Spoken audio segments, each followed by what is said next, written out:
Just before I was about to walk down the aisle, my future mother-in-law leaned in and whispered, "You'll always be second in his life. Know your place." My fiancé gave a little smirk and said, "She's just looking out for me." I smiled and said, "Good, because I'm looking out for myself too." Minutes later, he was shocked when he saw what I'd done. I should have seen the signs earlier. I met Daniel 4 years ago at a charity event in New York. He was charming, successful, and made me feel special. He had everything I thought I wanted: good looks, wealth, and a good education. He came from an old money family. I, on the other hand, was a self-made lawyer who worked hard for everything I had. His mother, Marjorie, made it clear she didn't want me for her son. She didn't insult me outright, but made little comments like, "Oh, your parents don't have a summer house in the Hamptons? That's different." Or, "It's impressive you got through law school without family connections." She clearly didn't think I was good enough for them. At first, I ignored it. I told myself I didn't need her approval. I loved Daniel, not his mother. But soon, I noticed Daniel never stood up for me. When she said something hurtful, he just shrugged and said, "That's just how she is." If I mentioned it later, he would downplay it. "She doesn't mean anything by it. Babe, you're overreacting." Eventually, I convinced myself love was enough. Even if his mom didn't like me, I was wrong. The wedding was supposed to be perfect. We booked the Plaza Hotel in New York, which was his mother's idea. She took over everything: the flowers, the seating, the food. I wanted a small wedding, but she insisted on a 400-person guest list with her friends and business partners. I let it go. The night before the wedding, at the rehearsal dinner, I saw Marjorie whisper something to Daniel. He laughed and then looked at me, smirking. When I asked him what she said, he brushed it off. "Nothing, babe. She just thinks it's funny how much you're stressing over small details." That was the first sign something was wrong. On the wedding morning, my bridesmaids were helping me into my dress. The air smelled like roses and expensive perfume. I should have been excited, but I felt uneasy. Then Marjorie walked in, dressed in nearly white, as if she was trying to take the spotlight. She looked at me, leaned in close, and whispered, "You'll always be second in his life. Know your place." My stomach sank. I waited for her to laugh or say it was a joke, but she didn't. She just smiled like she had won. Then Daniel walked in. I turned to him, hoping he'd stand up for me. Instead, he chuckled and said, "She's just looking out for me." In that moment, I knew I was done. I had ignored the red flags for too long. But they didn't know I had already prepared. Over the last few months, something felt off with Daniel. He was always on his phone, going on mysterious business trips, and his best man, Ethan, was acting strangely around me. So, I did what any smart woman would do. I hired a private investigator. What I found was shocking. Daniel wasn't just hiding something, he was hiding someone. Her name was Rebecca, his ex. The same Rebecca his mom always talked about as the one that got away. Daniel and Rebecca had been secretly meeting at the Ritz-Carlton in Boston for months. I had photos, videos, and text messages. He called me boring, saying I was just a placeholder. The worst part? Marjorie knew about it and approved. I kept the information to myself for weeks. I could have confronted him right away or called off the wedding, but that would have been too easy. Instead, I decided to give them a show. I walked down the aisle, calm on the outside but anxious inside. Guests smiled at me. Marjorie smirked, thinking she had won. Daniel beamed, clueless. When we reached the altar, the priest began. When it was my turn, I took a deep breath, looked into Daniel's eyes, and smiled. "Before we begin, I just want to share something with everyone here." I turned to the projector screen behind us. The lights dimmed, and the screen lit up. Then everything, photos, texts, and videos, appeared. Daniel laughing with Rebecca in hotel lobbies. Texts where he called me a chore. The guests gasped. Marjorie froze, and Daniel turned pale, his hands trembling. He looked at me, then at the screen, realizing he couldn't fix it. But I wasn't done yet. I turned back to Daniel, still smiling, and whispered, "I deserve better." Then I let go of his hands. Silence filled the room. Then chaos erupted. Gasps filled the air. A chair scraped the floor as someone stood, either in shock or disgust. The atmosphere felt thick, like everyone was holding their breath. Daniel turned pale, his hands shaking at his sides. Marjorie stood frozen, her mouth moving but no words coming out. I turned away from them, stepping toward my bridesmaids. They looked at me with a mix of shock, admiration, and joy. Then Daniel finally spoke. "What the hell is this?" His voice cracked. I tilted my head, unfazed. Looks like proof. Daniel's eyes darted around the room, like a trapped animal. The 400 guests watched him, waiting, whispering. His father, a serious Wall Street mogul, glared at him, clearly disappointed. "This is fake," Daniel said, his voice desperate. He turned to the priest. Can we move on? She's pulling a prank." I laughed. That was the last straw. People started whispering louder. One of his groomsmen even muttered something under his breath and took a step back, not wanting to be part of this mess. Then a sharp voice cut through the noise. "She's not lying, Danny." The room went silent again. I turned. It was Ethan, the best man. His face was tight, jaw clenched. Daniel whipped around to face him. "What the hell are you talking about?" Ethan looked at me, his voice thick. I knew about Rebecca." "What?" Daniel's voice wavered. Ethan didn't look at Daniel, his eyes were still on me. "I wanted to tell you, I tried, but I thought you already knew." My chest tightened. I had expected many things today: shock, anger, maybe a loud outburst, but this was new. "What do you mean?" I asked, keeping my voice steady. Ethan took a deep breath, shaking his head. "Rebecca, she wasn't the only one." My stomach dropped. I'd prepared for one betrayal, one affair, but this was beyond what I was ready for. "Explain," I said, my voice sharp. Daniel shook his head, his voice frantic. "Don't listen to him, he's just trying to ruin everything." Ethan snapped back at him. "Shut the hell up, Danny." The room was dead silent again. Daniel looked stunned. No one had ever spoken to him like that. Ethan turned back to me. "It's not just Rebecca." He paused, then added, "There were others, and some of them weren't just flings." Everything around me tilted. I grabbed the back of a chair to steady myself. "How many?" I forced the question out. Ethan's eyes met mine, guilt clear on his face. "At least 3 that I know of." The crowd exploded. 3, not just 1, 3. Daniel lunged at Ethan, his face red with anger. "You're lying, you're making things up." Ethan didn't move, he just stared back at him, disgust on his face. "Dude, stop, you got caught, just own it." Marjorie snapped out of her shock and stormed toward me, her heels clicking on the marble floor. She clenched her fists and shouted, "Enough, you think you're so smart, don't you? You think humiliating my son in front of all these people makes you the better person?"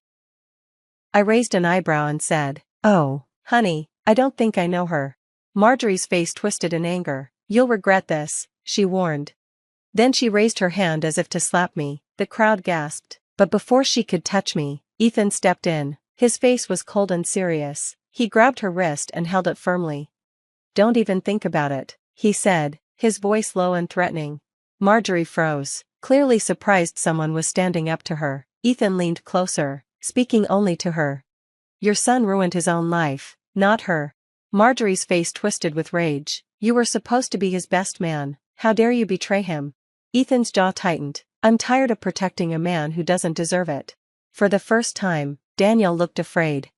Guests started shifting in their seats, whispering, and some pulled out their phones, probably recording everything. I overheard bits of conversation. "This is crazy. Can you believe his own best man turned on him?"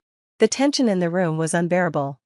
Then Daniel did something I didn't expect. He turned to me, pale and shaking, and dropped to his knees. The murmurs and gasps spread through the crowd. I felt all eyes on me, waiting for my reaction. Inside, I was calm, but everything was burning. "Baby, please," he begged, his voice cracking. I almost laughed. Baby? This man, this lying, cheating coward, was still trying to talk his way out of it. I crossed my arms. "Get up." His eyes were wild, like a trapped animal. "I can fix this, we can fix this," he pleaded. There it was, the classic manipulation. Not "I'm sorry" or "I made a mistake," just "let's fix this," like it was something we were both in together.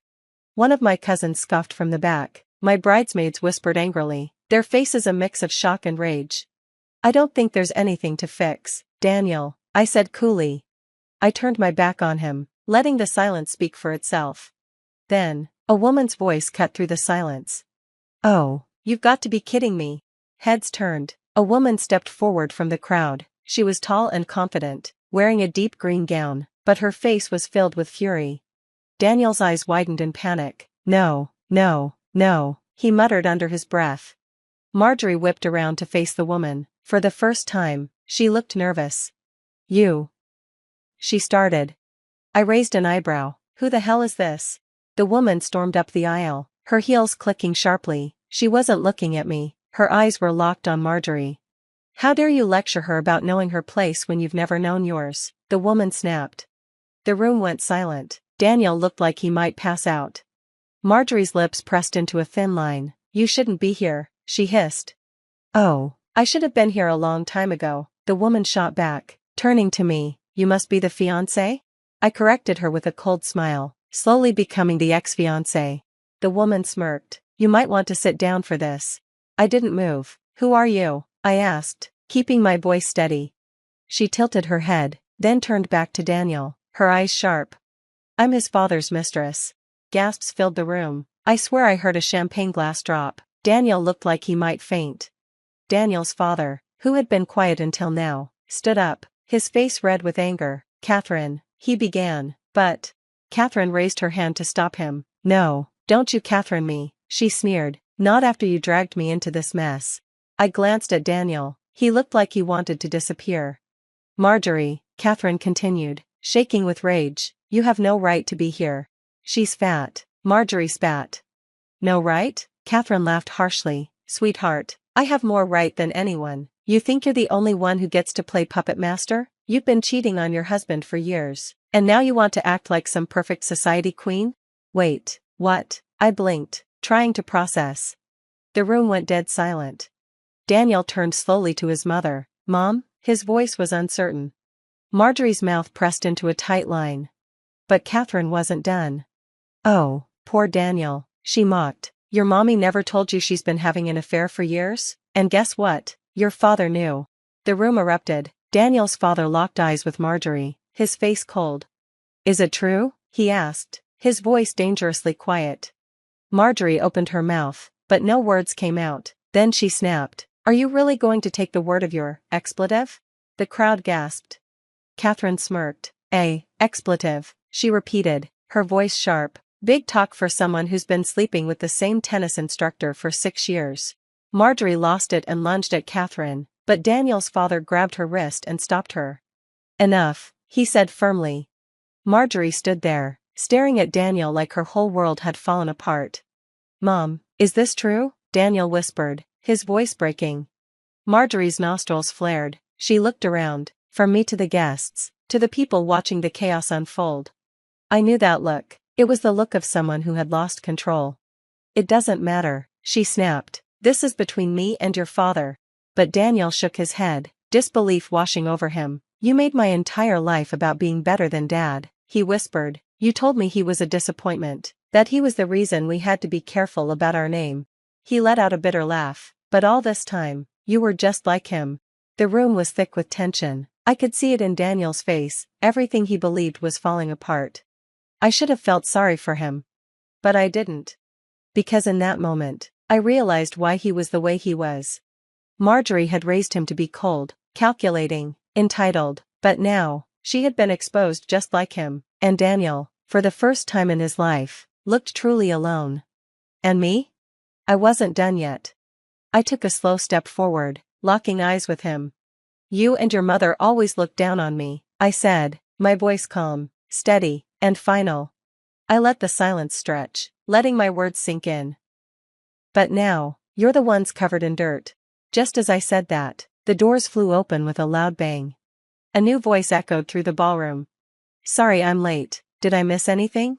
I turned, and there she was. Rebecca. The door slammed open, and everyone looked toward the entrance. Rebecca walked in, tall, blonde, wearing a red dress that was way too revealing for a wedding. She held a small purse in one hand and looked calm, way too calm. I couldn't help but smile. Perfect timing, I said loudly, so Daniel could hear.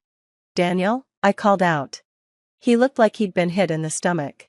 What the hell are you doing here? He asked, his voice full of panic.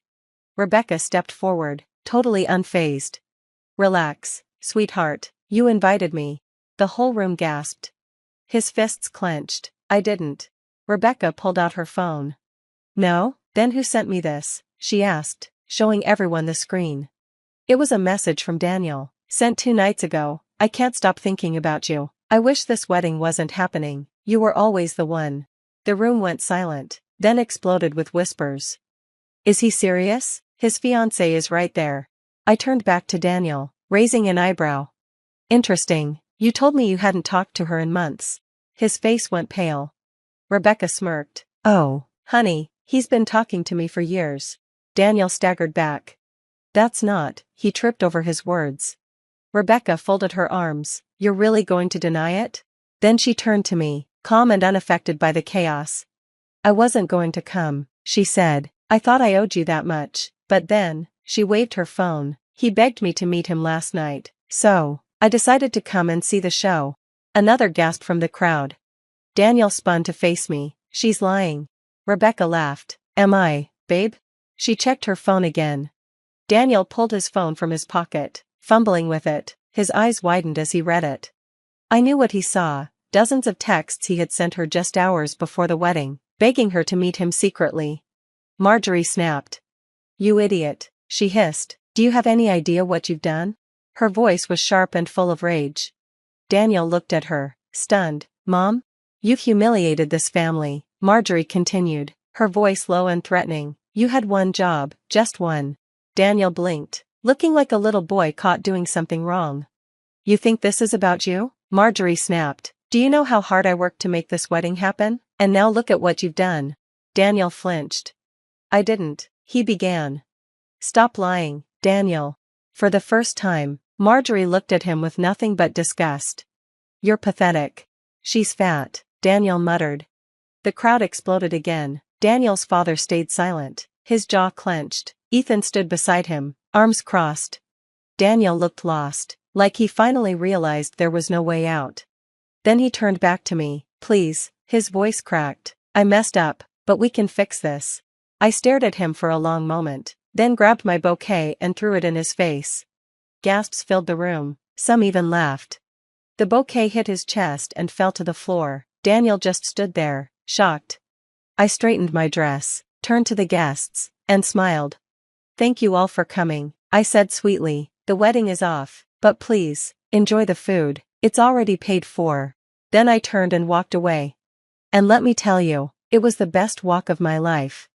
So, what happened next? Daniel? He was completely disgraced. His law firm quietly let him go because scandals don't mix with business. Word spread fast in New York. No one wants to hire a lawyer with that kind of reputation. Marjorie? She was furious but too embarrassed to show her face at social events. Being exposed for her own affair made her a social outcast. Rebecca? She went back to her ex-boyfriend. She never wanted Daniel long-term. She just liked knowing she could have him whenever she wanted. Ethan? It turned out he had feelings for me all along. No pressure, just seeing where things go. And me? I went to Paris on my honeymoon alone, using Daniel's black card. I had no regrets. As I sipped champagne, looking out at the Seine at sunset, I realized something. I had spent years trying to prove myself to that family, but in the end, they weren't worth my time. They held a funeral for my future when I was 22. I'm not being dramatic. They literally threw a dinner party and called it a wake. Black tablecloth, wilted lilies, the whole 9 yards. My mother Helen stood at the head of our mahogany dining table, raised her wine glass, and delivered a eulogy for the daughter who died the day I chose social work over law school. My name is Trinity, and that night 10 years ago was the last time I sat at that table. To Trinity's wasted potential, Helen had said, her voice carrying that particular brand of disappointment she'd perfected over the years. May it rest in peace, alongside her trust fund. My father Hugh nodded solemnly from his chair, cutting into his steak like he was dissecting my life choices. My younger sister Lexis, golden child, business prodigy, everything I apparently wasn't, actually giggled behind her napkin. Come on, Mom, Lexis had said, her eyes sparkling with that cruel amusement she wore so well. Trinity's just going through a phase. She'll come crawling back when she realizes she can't survive on good intentions and food stamps. I should have walked out then. Instead, I sat there like an idiot, watching my family perform this twisted theater while my heart shattered into pieces small enough to fit through the cracks in their marble floors. "The position at Morrison and Associates is still available," Hugh had said, not even looking at me. "One phone call, Trinity. That's all it takes to resurrect your future." "I don't want to be a corporate lawyer." The words came out quieter than I'd intended, but they might as well have been screams for how the room went silent. Helen set down her glass with surgical precision. "What you want is irrelevant. What matters is what's practical, what pays, what maintains the family reputation. I want to help people." "You can help people by making enough money to write checks to charity," Lexis chimed in, twirling her fork like she was conducting an orchestra of my failures. "But I guess that requires actual intelligence." That's when I stood up. That's when I told them exactly what I thought of their money, their reputation, and their twisted version of love. That's when Hugh's face turned purple and Helen's mask finally slipped, revealing the ice-cold calculation underneath. "If you walk out that door," Helen had said, her voice steady as a surgeon's hand, "don't expect to walk back in. We won't enable your delusions." I walked out anyway. For 10 years, I kept walking. Through a studio apartment with paper-thin walls and a radiator that sounded like a dying animal. Through graduate school funded by loans that'll follow me to my grave. Through a job that pays barely enough to survive but fills something in my soul that their money never could. I walked through cancer at 28, alone, because when I called them from the hospital, Helen hung up after hearing the word chemotherapy. Apparently, my illness was just another manipulation tactic in her mind. Ruby, my best friend, and the closest thing to family I have now, held my hand through every treatment. She was there when I lost my hair, when I couldn't keep food down, when I thought I might actually die in that sterile hospital room with no one but the nurses to mourn me. My biological family? Radio silence. Until yesterday. I was sitting in my tiny kitchen, grading case files over instant ramen, when my phone buzzed with a text from an unknown number. "Check the news. Karma's finally called them home." The headline made my blood freeze. "Hart Industries collapses after massive fraud investigation. Family fortune lost." There was Hugh's photo, older, grayer, but still wearing that same arrogant expression I remembered. The article detailed how Lexis, their precious golden child, had apparently been cooking the books for years. Embezzlement, tax evasion, investor fraud. She'd hit the white-collar crime trifecta. The Hart family empire, built over 3 generations, was gone. Bankruptcy, federal investigation, assets seized. I should have felt vindicated. I should have felt that sweet satisfaction of watching karma serve justice on a silver platter. Instead, I just felt empty. Until this morning, when someone knocked on my door. I opened it to find 2 strangers wearing my parents' faces, hollow-eyed, desperate, and smaller somehow than I remembered. Helen's perfect posture had crumbled, and Hugh's commanding presence had withered into something that looked almost human. "Trinity," Helen whispered, and for the first time in my life, I heard her voice crack. "We need to talk." They stood in my doorway like ghosts of their former selves. Helen's designer clothes hung loose on her frame, and Hugh's hands shook as he gripped a worn leather briefcase that probably contained everything they had left. "May we come in?" Helen asked, the words foreign in her mouth. I'd never heard her ask permission for anything. I stepped aside without a word. They shuffled into my cramped living room, taking in the second-hand furniture and peeling paint with the kind of horror usually reserved for crime scenes. "Cozy," Hugh muttered, lowering himself onto my thrift store couch like it might collapse under him. "Coffee?" I asked, more out of shock than hospitality. "Please." Helen perched on the edge of my armchair, spine straight despite everything. Some habits die hard. I busied myself in the kitchen, hands trembling as I scooped grounds into the filter. Through the thin wall, I could hear them whispering. "This is humiliating," Hugh hissed. "We don't have a choice," Helen shot back. "She's the only one who—" "Who what?" I called out, returning with 3 mismatched mugs. Who hasn't stolen from you? Who hasn't destroyed your life? Who you haven't spoken to in a decade? Helen flinched. Hugh stared into his coffee like it held answers. We made mistakes, Helen said finally. Mistakes? The word came out sharper than I intended. You held a funeral for me. You hung up on me when I had cancer. You thought I was lying. You thought I was manipulating you for money. I sat across from them, studying these strangers who used to be my parents. What changed? Why now? Hugh cleared his throat. The federal investigators froze everything. The house, the cars, the accounts. We're staying in a motel off Route 9. The image hit me like a slap. My parents, who used to vacation in the Hamptons and shop on Fifth Avenue, reduced to a roadside motel with cigarette burns in the carpet and ice machines that never worked. Where's Lexus? I asked. Helen's face hardened. We don't know. She disappeared the night before the FBI raid, took what cash she could, and vanished. Your golden child abandoned you? I couldn't keep the bitter satisfaction out of my voice. She's scared, Hugh said defensively. She made some poor decisions, but... Poor decisions? I laughed, harsh and ugly. She embezzled millions. She destroyed your company. She ruined your lives. She's still our daughter, Helen whispered. The words hung in the air like smoke. Still their daughter. Unlike me, apparently. What do you want? I asked. Helen and Hugh exchanged glances.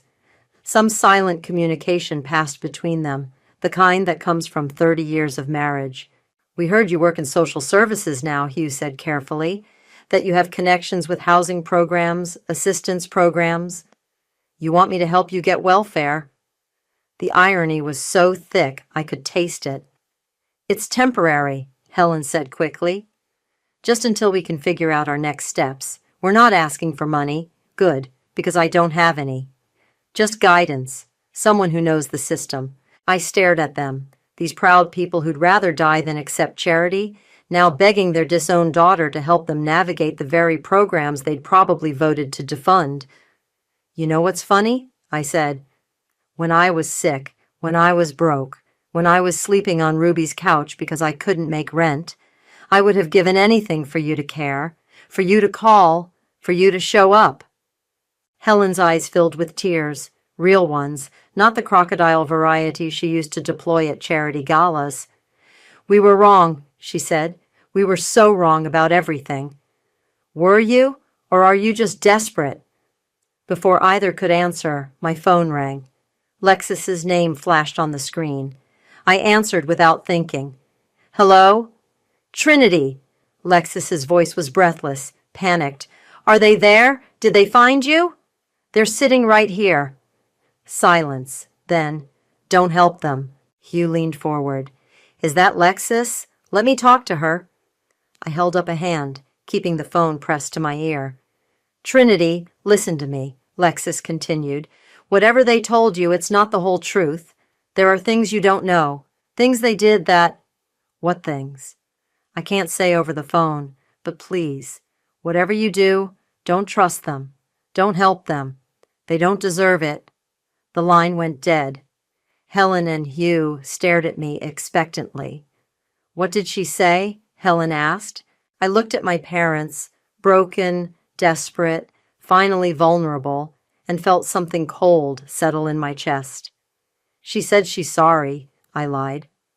After my parents left, promising to call tomorrow for my answer, I sat staring at my phone for 20 minutes before dialing Ruby.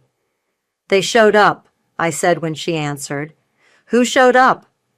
My parents, at my door, begging for help. Ruby was quiet for a moment. Jesus, how do you feel? Like I'm having an out-of-body experience. They want me to help them get into housing assistance programs. And I'm thinking about it. Trinity, I know what you're going to say. Do you? Because I'm not sure you do. Ruby's voice carried that gentle firmness she used with her therapy clients. What exactly are you thinking about? Helping them or hurting them? I didn't answer. Come over, she said. We need to talk face to face. An hour later, I was sitting in Ruby's kitchen while she made her famous stress relief tea, which was really just chamomile with honey, but she insisted the ritual mattered.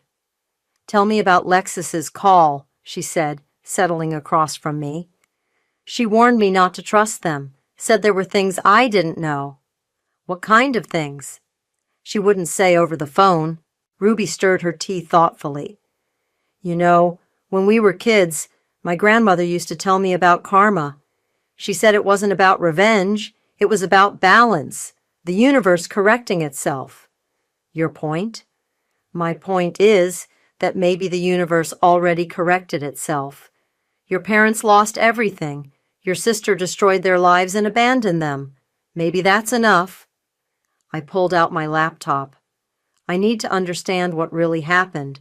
The news articles were vague. For the next hour, we dug through financial reports, court documents, and news coverage. The picture that emerged was uglier than I'd imagined. Lexus hadn't just embezzled money, she'd systematically looted the company over 5 years. Fake vendors, inflated contracts, diverted funds.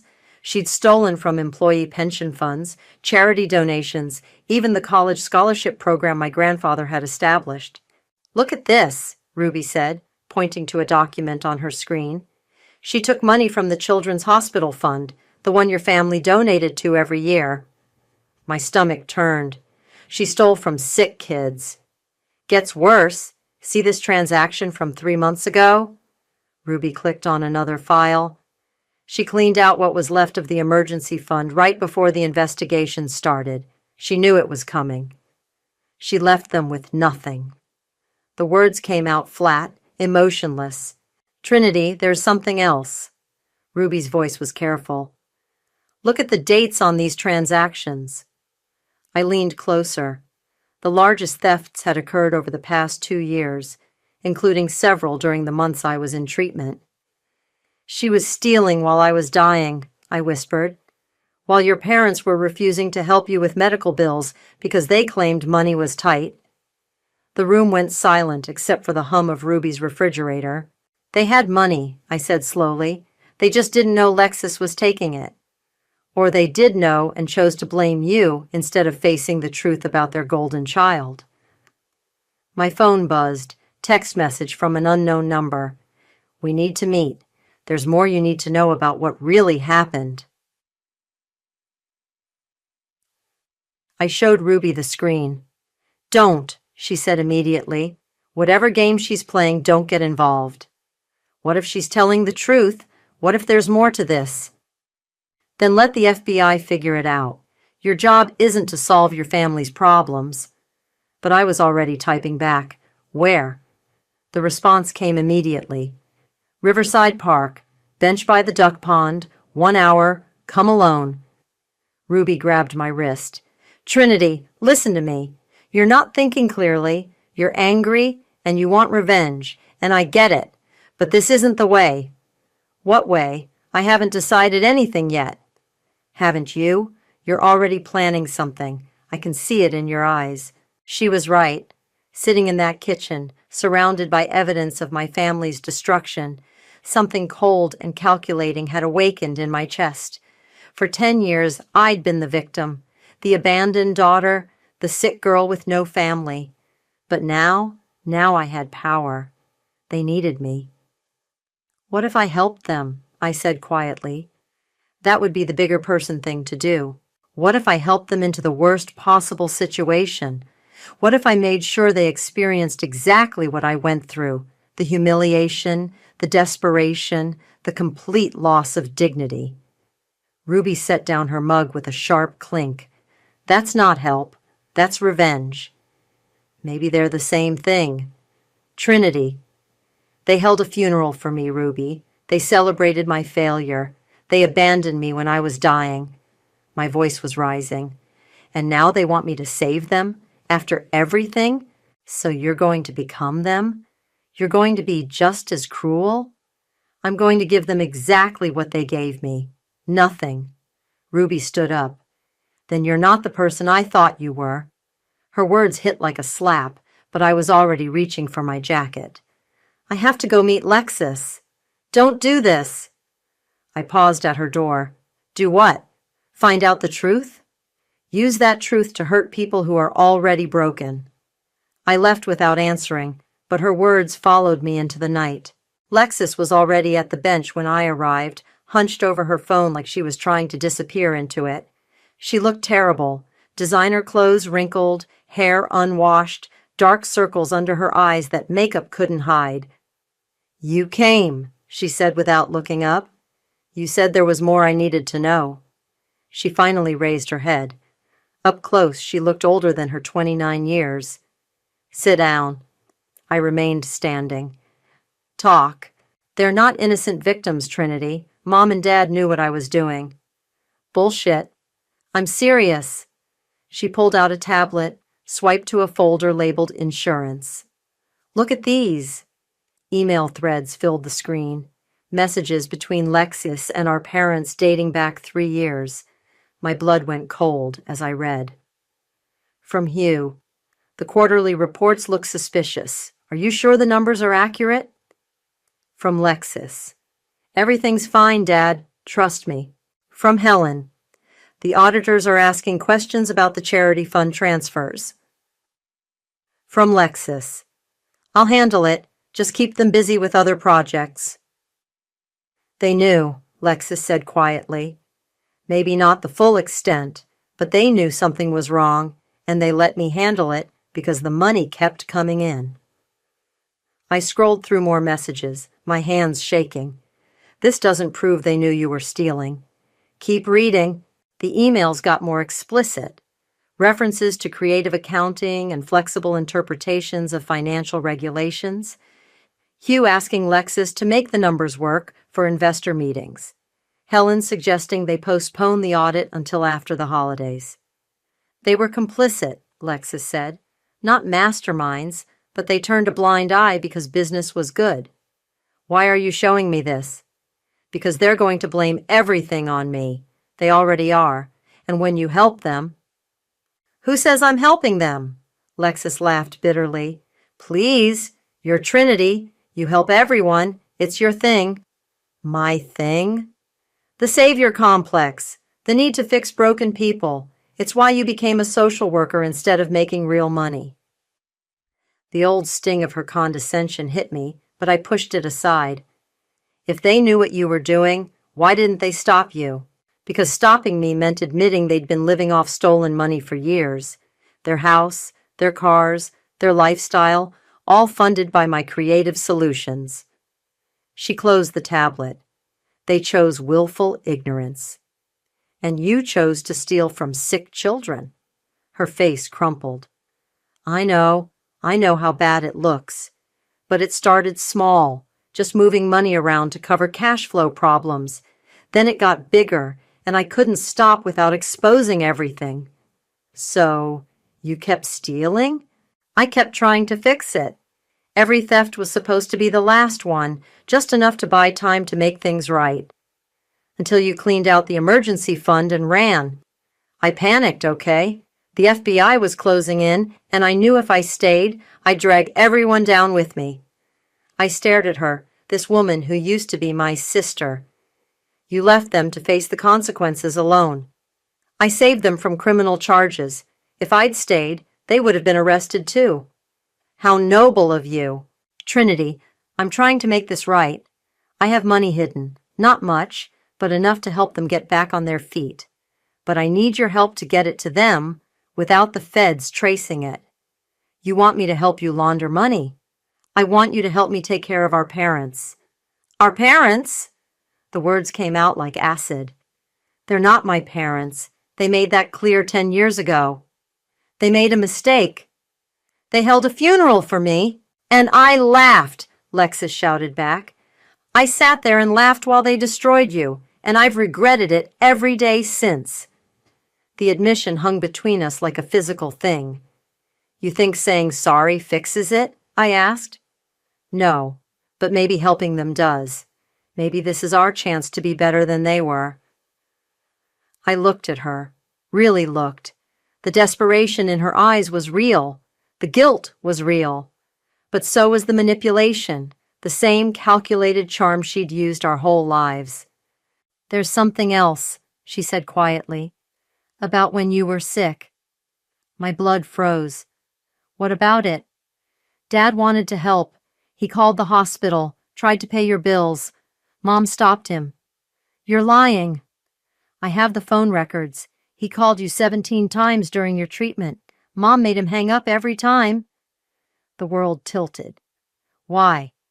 She said if they helped you, it would prove you were right to defy them, that you'd never come home if they enabled your rebellion. I sat down hard on the bench, my legs suddenly unable to support me. She chose pride over your life, Lexus whispered, and I let her. I called my parents the next morning before I could change my mind. I'll help you, I said when Helen answered. The relief in her voice was immediate. Oh, Trinity, thank you. We knew you'd... I have conditions. Silence. What kind of conditions? Hugh's voice came through the speaker. They'd put me on conference call. You do exactly what I say when I say it. No questions, no arguments. You've lost the right to make demands. That seems reasonable, Helen said carefully. I've arranged placement in a transitional housing program.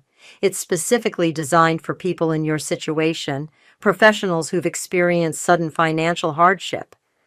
That sounds perfect, Hugh said. When can we? Today. I'll pick you up at your motel at noon. After I hung up, I sat in my car outside the Riverside Motel, watching my parents emerge from room 237 with 2 small suitcases. Everything they owned in the world, reduced to what they could carry. Helen had tried to maintain some dignity. Her hair was styled, her clothes pressed.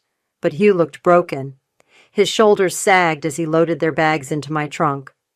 Thank you for this, Helen said as she settled into the passenger seat. We know this isn't easy for you. No, it's not.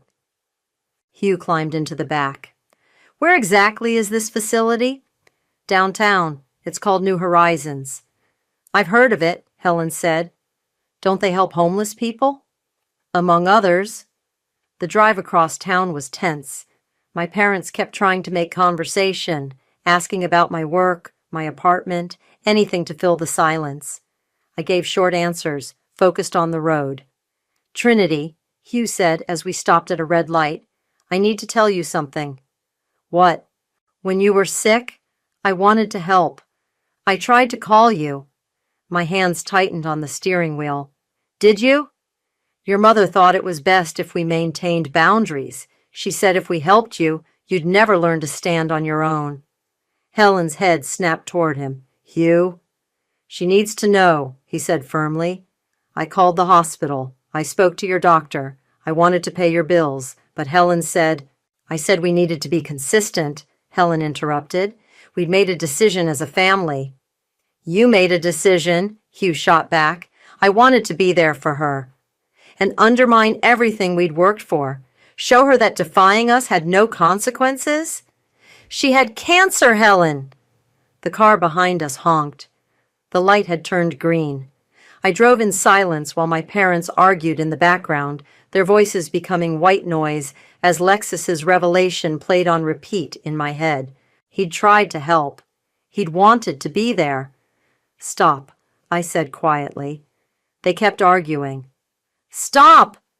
I pulled over to the curb and turned around. Just stop talking. Hugh's face was flushed. Helen looked like she'd been slapped. Dad, I said, the word feeling foreign on my tongue. Is it true? You tried to call me? He nodded. 17 times. I hung up every time because your mother said...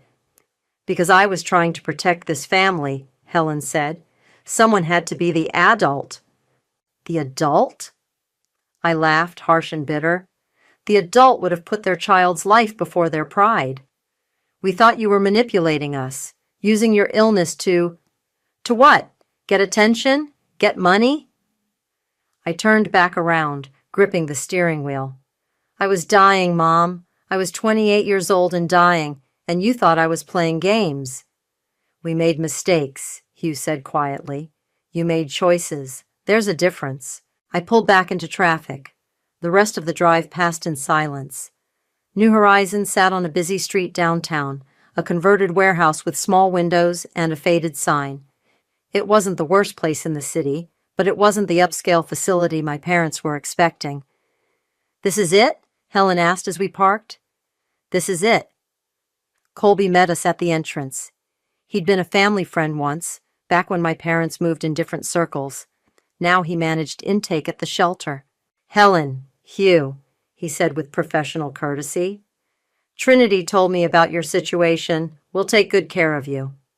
"Colby?" Helen's voice was small. "You work here?" 5 years now. Lost my practice in the recession. Ended up here. Funny how life works out." Hugh stared at the building like it might collapse on him. "How long is the program?" "Depends on your progress. Some people find permanent housing in a few weeks. Others—" Colby shrugged. "Others take longer." "What exactly does the program involve?" Helen asked. "Shared living spaces, communal meals, job placement assistance. You'll have roommates, chores, curfew. House rules are non-negotiable." My parents exchanged glances. "Roommates?" Hugh asked. "Most of our residents are in similar situations, professionals who've hit hard times. You'll fit right in." I watched my parents absorb this information, the reality of their new life settling over them like a heavy blanket. "Trinity," Helen said, turning to me, "will you visit?" I looked at her, this woman who'd chosen pride over love, who'd held a funeral for my dreams and let me suffer alone. "We'll see," I said. I visited them the following Tuesday. Colby met me at the front desk, shaking his head. "Your mother asked to speak to the manager 3 times yesterday," he said. "She wants to know why the Wi-Fi password changes daily and why she can't have food delivered to her room." "How's my father handling it?" "Better, actually. He's been helping in the kitchen. Quiet, but he shows up." I found them in the common area. Helen sat rigid on a worn couch, staring at a TV showing daytime talk shows. Hugh was across the room playing chess with a man I didn't recognize. "Trinity!" Helen stood immediately. "Thank goodness you're here. We need to discuss alternative arrangements." "What kind of alternatives?" "This place isn't suitable. The people here—" She lowered her voice. "Some of them have substance abuse problems, mental health issues. It's not safe." "It's perfectly safe, Mom. These are people who've fallen on hard times, just like you." "We're not like them." "Aren't you?" Hugh approached us, leaving his chess partner mid-game. "Trinity, we appreciate what you've done, but surely there are other options. Private facilities, perhaps?" "With what money?" The question hung in the air. Hugh's face reddened. "Your mother and I have been discussing our situation," he said. "We think it might be time to reach out to Lexis, work together to rebuild." "Lexis is a federal fugitive." "She's our daughter," Helen said firmly, "and she has resources that could help us get back on our feet." "Resources she stole." "That's between her and the authorities." I stared at them, amazed. Even now, even after everything, they were choosing Lexis over accountability. "She called me yesterday," Hugh said quietly. "What?" "Lexis. She wants to meet with us. She says she has a plan to make things right." "You're not seriously considering—" "She's family, Trinity.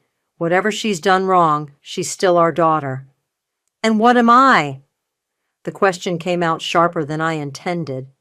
Hugh flinched. "You're our daughter too," Helen said carefully. "That's why we came to you for help. After 10 years of silence, we've apologized for that." "Have you? When?" I don't remember hearing the words. "I'm sorry." Helen's mouth opened and closed. Hugh looked at his shoes. "We need to go," Helen said finally. "Lexis is waiting." "Go where?" "She's staying at a hotel across town, just for a few hours." "You'll violate your housing agreement. Colby will kick you out." "We'll be back before curfew," Hugh said. "No one needs to know." I watched them gather their coats, these people who'd learned nothing from their fall. They were still choosing the easy path, still believing Lexis could fix everything with her schemes and stolen money. "Don't do this," I said. We have to, Helen replied. She's our only hope. They left me standing in the common area, surrounded by the very people they thought themselves too good for. Family troubles? I turned. The man Hugh had been playing chess with extended his hand. Marcus, he said, I'm in room 4B, next to your parents. How are they as neighbors? Your mother's particular. Asked me to keep my music down at 7 p.m. I wasn't playing any music. Despite everything, I smiled. That sounds like her. Your father's different. Helped me move my dresser yesterday. Didn't say much, but he showed up. We sat down at the chessboard. Marcus reset the pieces. You know, he said, I used to be a financial advisor. Lost everything in a Ponzi scheme. Not running it, investing in it. Thought I was smarter than everyone else. What happened? Pride, mostly. Refused help from family because I was embarrassed. Ended up here. He moved a pawn. Best thing that ever happened to me. How's that? Learned who I really was when I had nothing left to hide behind. Turns out I'm not as smart as I thought, but I'm tougher than I knew. I moved my own pawn. My parents don't seem to be learning that lesson. Give them time. Rock bottom looks different for everyone. We played in comfortable silence for a while. Around us, the shelter hummed with quiet activity, people reading, watching TV, having conversations. It wasn't the hellscape my parents imagined. It was just life, stripped of pretense. My phone buzzed. Text from Lexus. Thanks for not stopping them. We're going to fix this together. I showed Marcus the message. Your sister? He asked. Unfortunately. She sounds like trouble. She is. And your parents are walking right into it. I nodded, watching the chessboard blur. As my eyes filled with tears I refused to shed. You could warn them, Marcus said gently. I could, but you're not going to. No, I said, moving my queen into position. I'm not. Sometimes, Marcus said, studying the board, the only way people learn is by making their own mistakes. Even if those mistakes destroy them, especially then. He moved his king, walking directly into my trap. Checkmate, I whispered. They didn't come back that night. Colby called me at 6 a.m. Your parents never returned. They violated their housing agreement. What does that mean? It means they're out. I held their beds as long as I could, but we have a waiting list. I drove to the hotel Lexus had mentioned, my stomach churning with each mile. The Riverside Inn was the kind of place that rented rooms by the hour, with flickering neon signs and parking lots full of broken dreams. I found them in the lobby, all three of them. Helen sat in a cracked vinyl chair, staring at nothing. Hugh paced by the window. Lexus stood at the front desk, arguing with the clerk. The card was declined again, the clerk was saying. You need to pay cash or leave. There's been a mistake, Lexus insisted. Try running it one more time. I've run it 6 times, lady. It's maxed out. I approached slowly. Having trouble? Lexus spun around. Trinity, thank God. Can you cover the room for another night? Just until I sort out this banking issue. What banking issue? The accounts I set up got frozen. Temporary setback. You mean the FBI found your hidden money? Her face went pale. It's not what you think.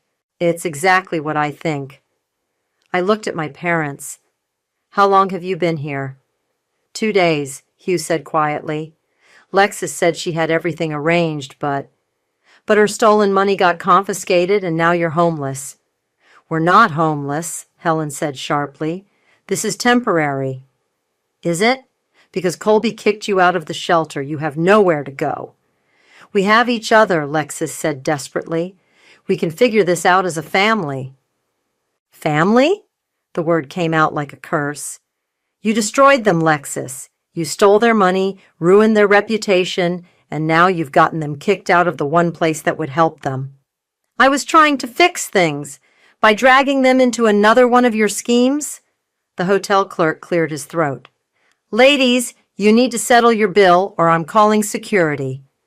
I pulled out my credit card. One night. That's it. Trinity, you don't have to, Hugh started. No, I do. Because despite everything you've done to me, I'm not going to let you sleep on the street. I paid for the room and followed them upstairs. The space was tiny, with 2 double beds and a bathroom that had seen better decades. We need to talk, I said, closing the door behind us. Trinity, we can explain, Helen began. Sit down, all of you. They sat on one bed. I remained standing. Lexus, show them the emails. What emails? Hugh asked. The ones where you and Mom knew she was stealing and chose to look the other way. That's not, Helen started. Show them, I repeated. Lexus reluctantly pulled out her tablet. My parents read in silence, their faces growing paler with each message. We didn't know the extent, Hugh said finally. You knew enough. You knew she was manipulating numbers, hiding transactions, lying to auditors, and you let her because the money kept coming. We trusted her judgment, Helen whispered. You trusted her because she was making you rich, just like you trusted her when she told you I was manipulating you during my cancer treatment. What? Hugh looked confused. Oh, you didn't tell them that part? I looked at Lexus. How you convinced them I was faking my illness for attention. How you made sure they never visited, never called, never helped. Trinity, that's not... I have the phone records, Lexus.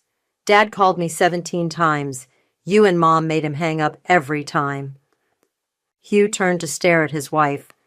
Helen? We thought it was best to maintain boundaries. She was dying. She was being dramatic. She always was dramatic when she didn't get her way. The room exploded. Hugh shouted at Helen. Helen screamed back. Lexus tried to mediate while simultaneously defending herself. I watched them tear each other apart, these people who'd once been my family. The golden child revealed as a thief, the perfect mother exposed as cruel, the distant father finally showing emotion, 10 years too late. Stop, I said quietly. They kept yelling. Stop! The room went silent. You want to know the truth? I said. All of you are exactly who you've always been. Selfish, cruel, and willing to sacrifice anyone for your own comfort. The only difference is now you have nothing left to hide behind. Trinity, Hugh reached for me. Don't. I'm done. I helped you because I thought maybe, just maybe, you'd learned something from losing everything. But you haven't. You're still the same people who held a funeral for my dreams and abandoned me when I needed you most. I headed for the door. Where are you going? Helen called. Home, to my real family, the people who were there when you weren't. We need you, Lexus said desperately. I turned back one last time. You had me? For 22 years, you had me, and you threw me away like garbage. Please, Hugh whispered, don't leave us like this. Like what? Alone? Desperate? With nowhere to turn? I smiled, cold and sharp. Welcome to my world 10 years ago. Enjoy your stay. I walked out and didn't look back. Ruby was waiting on my couch when I got home, a bottle of wine and 2 glasses on my coffee table. Colby called me, she said. Figured you might need this. I collapsed beside her. They learned nothing, absolutely nothing. What did you expect? I don't know. Maybe that losing everything would humble them. Maybe that being abandoned would make them understand what they did to me. Ruby poured wine into both glasses. And instead, they're still choosing Lexus, still believing her lies, still thinking they're better than everyone else. So what now? I took a long sip. Now I'm done, really done. No more visits, no more help, no more chances. How does that feel? Empty. I thought revenge would feel better. Was it revenge, or was it justice? I considered this. What's the difference? Revenge is about hurting people who hurt you. Justice is about consequences catching up with choices. Then I guess it was justice.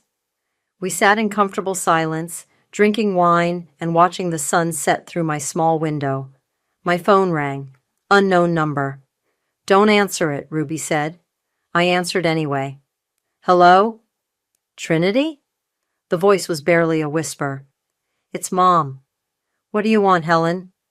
"We're at the bus station. Lexus is gone. She took the last of our money and disappeared." I said nothing. "We don't have anywhere to go." "That's not my problem. Please, I know we don't deserve your help, but—" "You're right. You don't deserve it." "Trinity, wait. Don't hang up." Something in her voice made me pause. "I need to tell you something," she continued, "about when you were sick." "I already know. Dad tried to help. You stopped him." "That's not all of it." Her voice cracked. "I was scared." "Scared of what?" "Of losing you. Of admitting we were wrong. If we helped you, it meant everything we'd said and done was cruel and pointless. It meant we destroyed our relationship with our daughter for nothing." Ruby was watching me intently. "So you chose to let me suffer alone rather than admit you made a mistake?" "Yes." The word came out like a sob. "And I've regretted it every day since." "Regret doesn't fix anything, Helen." "I know, but I need you to know that I was wrong. About everything. Your career, your choices, your illness. I was wrong, and I'm sorry." The words I'd waited 10 years to hear, and they felt like dust in my mouth. "Where's Dad?" "Right here. Do you want to talk to him?" "No. I want you both to listen. You're going to go back to New Horizons. You're going to apologize to Colby for violating your agreement. You're going to follow every rule, do every chore, and treat every person there with respect." "Trinity, I'm not finished. You're going to get jobs, any jobs. You're going to rebuild your lives from the ground up, without shortcuts, without schemes, without expecting anyone to save you. And if we do all that, then maybe someday we can have a conversation about what family actually means. Will you visit us?" I looked at Ruby, who nodded encouragingly. "Once a month, for 1 hour. And if you mention Lexus or ask me for anything other than conversation, I'm gone." "That's fair." "It's more than fair. It's generous." "Trinity?" Hugh's voice came through the phone now. "I'm proud of you. I should have said that years ago, but I'm saying it now. I'm proud of the person you became despite us, not because of us." My throat tightened. "I have to go." "We love you," Helen said quickly. "We always loved you. We just didn't know how to show it." I hung up without responding. Ruby refilled my wine glass. So they're going back to the shelter. They're going to do the work, and maybe eventually we'll figure out if there's anything left to salvage. And Lexus? Lexus made her choice. She's on her own. How do you feel about that? I considered the question. Like I finally understand the difference between justice and revenge. Justice is letting people face the consequences of their choices. Revenge is making sure those consequences destroy them. And which did you choose? Justice. Barely. Ruby raised her glass. To justice, then, and to second chances. To second chances, I agreed. The ones we earn, not the ones we expect. We clinked glasses as my phone buzzed with a text from an unknown number. Thank you for opening my eyes. I'm going to do better. Mom. I showed Ruby the message. Think she means it? She asked. I think she's going to have to prove it. And if she does, I looked around my small apartment, at the secondhand furniture, the peeling paint, the life I'd built from nothing after they threw me away. Then maybe we'll find out what family looks like when it's built on truth instead of expectations. Outside my window, the city hummed with life. Somewhere out there, my parents were learning what it meant to start over. Somewhere else, Lexus was running from consequences that would eventually catch up. And here, in my tiny apartment with my chosen family, I was finally free. I always thought betrayal would feel like a sudden stab to the heart. Instead, it crept in slowly, wrapped in the quiet whispers of a Sunday family dinner. My name is Veronica, and I was 18 when I learned that family loyalty had a price tag, specifically, the price of my college education. We need to discuss something important, Mom said, her fingers nervously tracing the rim of her wine glass. Dad sat beside her, avoiding my eyes, while Aunt Maria perched on the armchair like a queen about to deliver a royal decree. I should have known something was wrong when they invited me into Dad's study after dinner. That room was reserved for serious conversations, like when Grandpa died, or when Dad lost his job at the firm. "Honey," Mom started, her voice trembling, "we've been thinking about the future, about college." "Your cousin Haley has shown remarkable potential," Aunt Maria cut in, her voice smooth as honey but twice as sticky. "She's been accepted into several prestigious universities." I nodded, confused. "That's great. I'm still waiting to hear back from MIT and Georgia Tech myself." The silence that followed felt heavy enough to crush me. "The thing is," Dad finally spoke, his words careful and measured, "we've decided to reallocate some resources." Reallocate? The word felt foreign on my tongue. "Your college fund?" Mom blurted out. "We're giving it to Haley." The world didn't stop. The earth didn't shake. Instead, everything became crystal clear, like someone had finally wiped clean a foggy window. "Your what?" I managed to keep my voice steady, though my hands were shaking under the desk. "It makes perfect sense." Aunt Maria leaned forward, her expensive perfume suffocating me. "Haley's been accepted to Harvard. This is a once-in-a-lifetime opportunity. Your parents understand that supporting her education is an investment in our family's future." "And what about my future?" The words came out sharper than I intended. "Oh, sweetie." Mom reached for my hand. I pulled away. "You're so practical. You can start at community college, work part-time. You've always been good at figuring things out." "Unlike Haley," Aunt Maria added, "who needs to focus entirely on her studies." I stood up, my chair scraping against the hardwood floor. "So, because I'm capable, I get punished? Because I'm responsible, I lose my chance?" "You're not losing anything," Dad protested weakly. "You're helping family." "Family?" I laughed, but it sounded more like a sob. "Does Haley know that you're giving her my future?" "She'll be so grateful," Aunt Maria beamed. "She's always looked up to you." I walked to the window, watching our neighbor's cat prowl across the garden. Behind me, they continued talking about logistics, about how this was the right decision, about how I'd understand someday. "How much?" I asked, turning back to face them. "What? How much of my fund are you giving her?" Mom looked at Dad, who cleared his throat. "All of it. 85,000. The number hit me like a physical blow. 8 years of saving. Every birthday check from grandparents. Every summer job. Gone." "Veronica," Mom started again, but I held up my hand. "I need some air." I walked out of the study, past the living room where Haley sat texting on her phone, completely oblivious to how her future had just been bought with my dreams. In my room, I opened my laptop and started typing. If they thought I would roll over and accept this, they didn't know me at all. I had straight A's in advanced math and science. I'd been tutoring since sophomore year.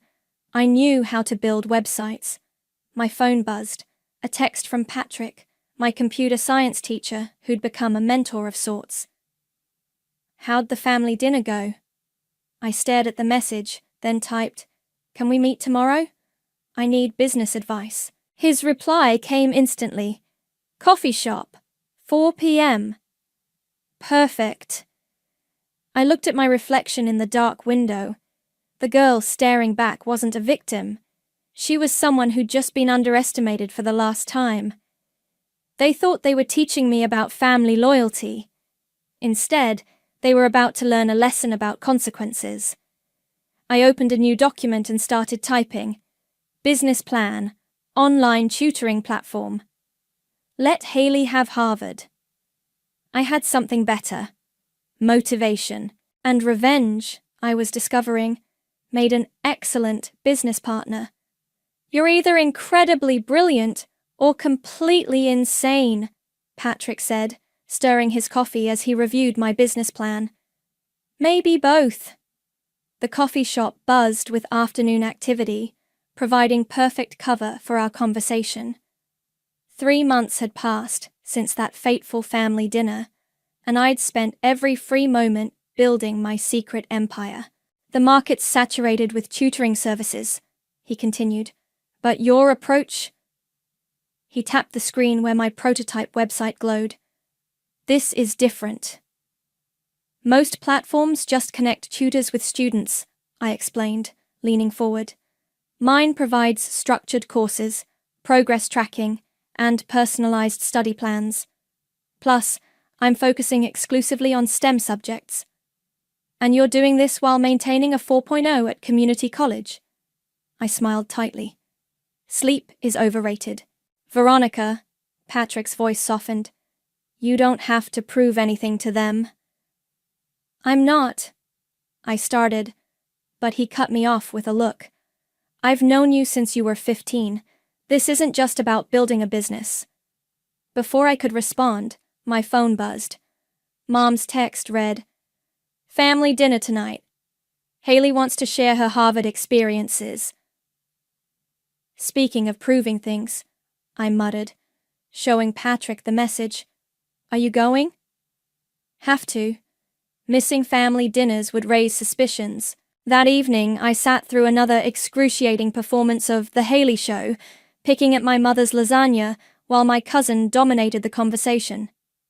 And then my professor said my paper was the most insightful analysis he'd read all semester, Haley gushed, twirling her fork dramatically.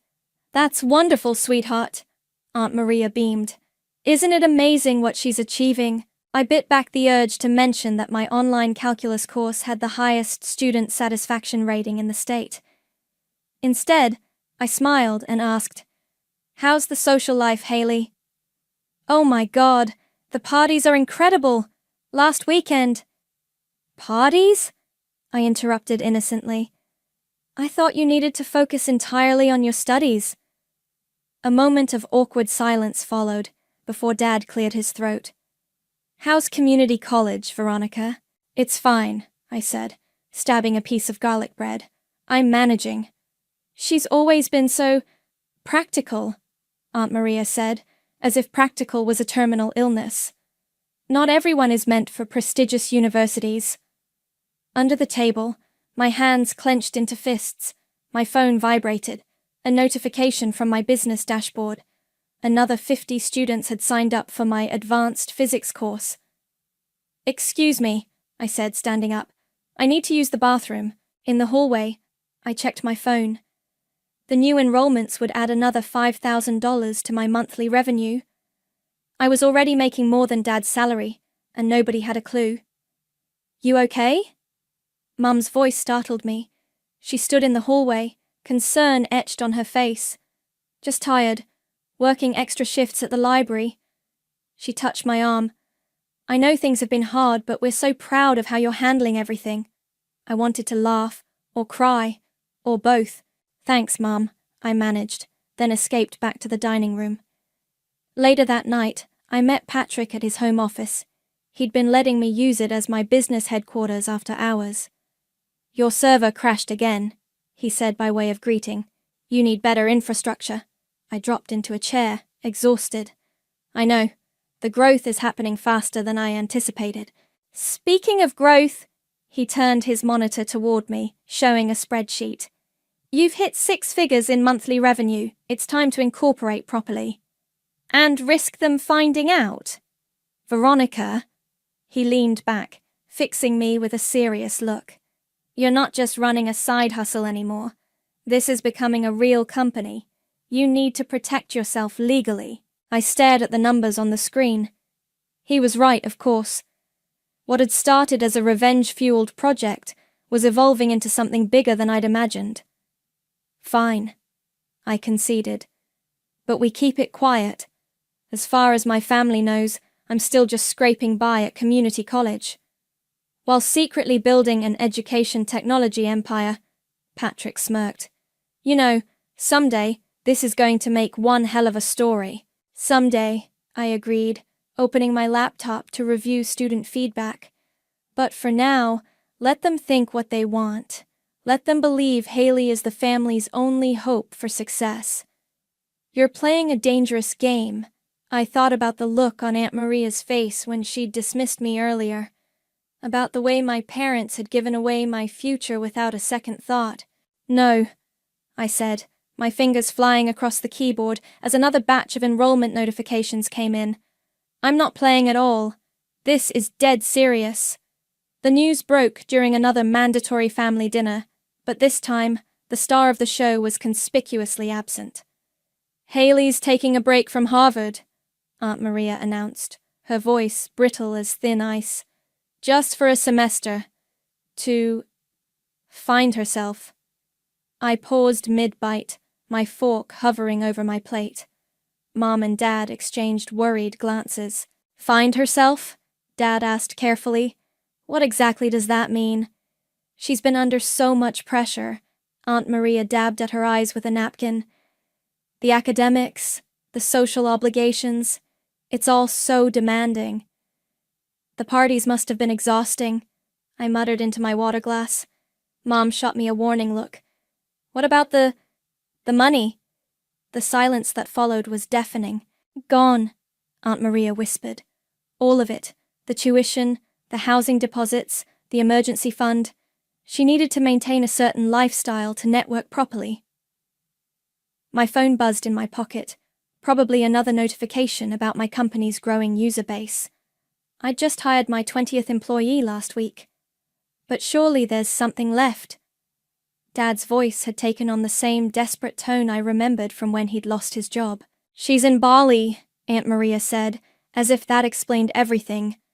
Finding her spiritual center. I couldn't help myself. Spiritual center?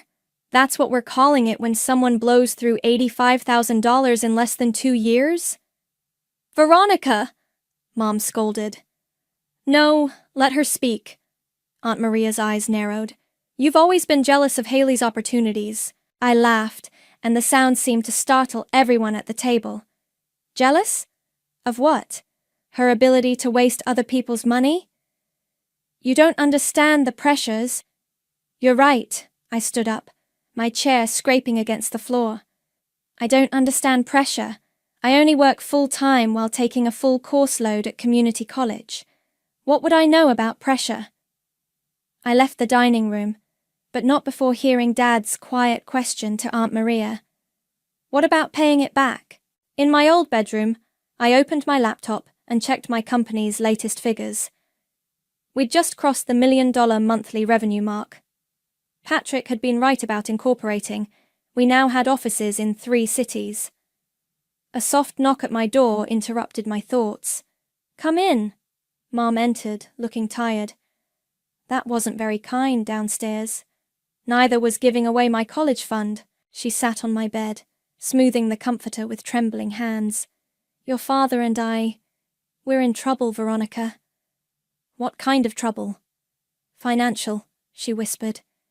We took out a second mortgage to help with Haley's expenses. Maria promised to pay us back. But now... I closed my laptop slowly. How bad is it? We might lose the house. The irony was almost too perfect. Here I sat, a secret millionaire, watching my parents reap what they'd sown.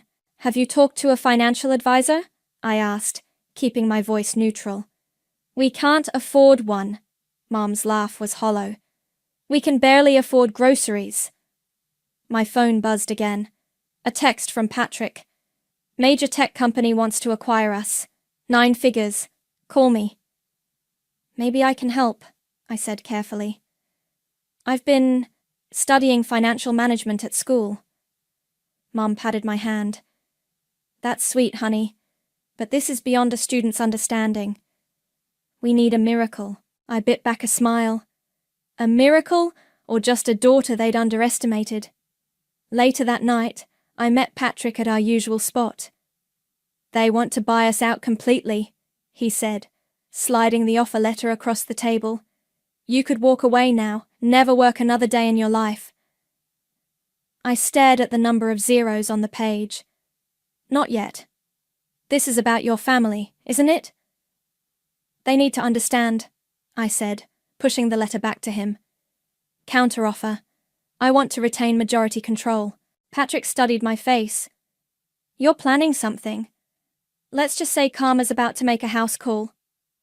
On my drive home, I passed Aunt Maria's house, its pristine lawn and luxury cars a monument to appearances. Soon, those appearances would crumble, just like Haley's Harvard dreams. My phone rang. Mom again. Honey, I hate to ask, but do you have any savings?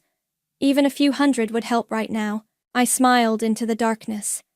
Actually, Mom, I might have a solution, but we need to talk about terms and conditions. Terms and conditions? Yes, I said, pulling into our driveway. It's time for a family meeting. A real one this time. The stage was set. My revenge wasn't just about money anymore. It was about teaching them the true cost of their choices. And I was about to give them one expensive lesson. Summa cum laude, the dean announced, and I walked across the stage to receive my engineering degree. From my seat in the audience, I could see Mom and Dad clapping politely, still unaware that I'd finished my 4-year degree in just under 3 years, or that I was now worth 8 figures. I'm so proud of you. Mom hugged me after the ceremony. A community college degree is nothing to be ashamed of. I caught Patrick's eye across the crowd. He was trying not to laugh. Thanks, Mom. Actually, there's something I need to tell you. Veronica?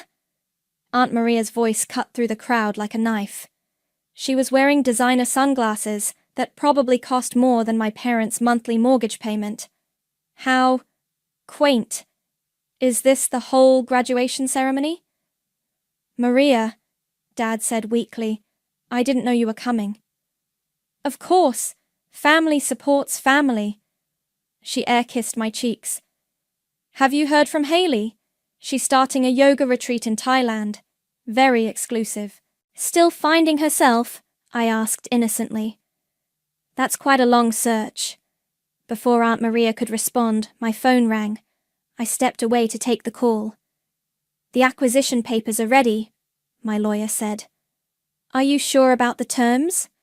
Absolutely. Send them over. When I returned, Mom was making dinner plans. We should celebrate. Maybe that new Italian place. Too expensive, Dad muttered. Actually, I said, I'd like to host dinner at my place. They all stared at me. Your place? Mom frowned. But you live in the dorm. Not anymore. I have an apartment downtown, near the tech district. How can you afford? Dad started. That's part of what I want to discuss, I interrupted. 7 o'clock? Patrick will be joining us. Your professor? Aunt Maria scoffed. Why would he? My business partner, I corrected. And trust me, you'll want to hear what we have to say. Later that evening, I watched their faces as they entered my penthouse apartment. The floor-to-ceiling windows offered a stunning view of the city skyline. Modern art hung on the walls, and the furniture was sleek and expensive. There must be some mistake, Mum whispered. This can't be. Dinner's ready, I announced, leading them to the dining room where Patrick was already seated. I hope everyone likes Japanese fusion. Veronica, Dad's voice was strained. What's going on? I took my seat at the head of the table. Remember when you gave my college fund to Haley? You said I was good at figuring things out. But this, Aunt Maria gestured around. This is impossible. Actually, Patrick spoke up, it's quite impressive. Veronica built a multi-million-dollar education technology company while completing her engineering degree. In 3 years, no less. The silence was delicious. Multi-million? Dad choked on his water. I opened my laptop and pulled up our company website. We have over 200,000 students worldwide. Major tech companies are fighting to acquire us. And yes, I graduated today from Georgia Tech's online engineering program, not community college. Mom's hands were shaking. Why didn't you tell us? Would you have believed me? I asked quietly. You all decided who I was 3 years ago. The practical one, the responsible one, the one who would understand having her future stolen. We never stole, Aunt Maria began. $85,000, I cut her off. That's what you took from me. Would you like to know what I turned it into? I slid the acquisition offer across the table. Dad's face went pale as he read the number. This is more money than Haley burned through? Yes. More than this apartment cost? Definitely. More than your second mortgage? Absolutely. How did you know about the mortgage? Mom gasped. I know everything, I said calmly. About the loans, the credit card debt, the missed payments, just like I know Aunt Maria has been lying about her finances for years. Aunt Maria stood up abruptly. This is absurd. I don't have to listen. Sit down. My voice was steel. You haven't heard my offer yet. Offer? Dad looked up from the paper. Yes. I smiled, but it wasn't a kind smile.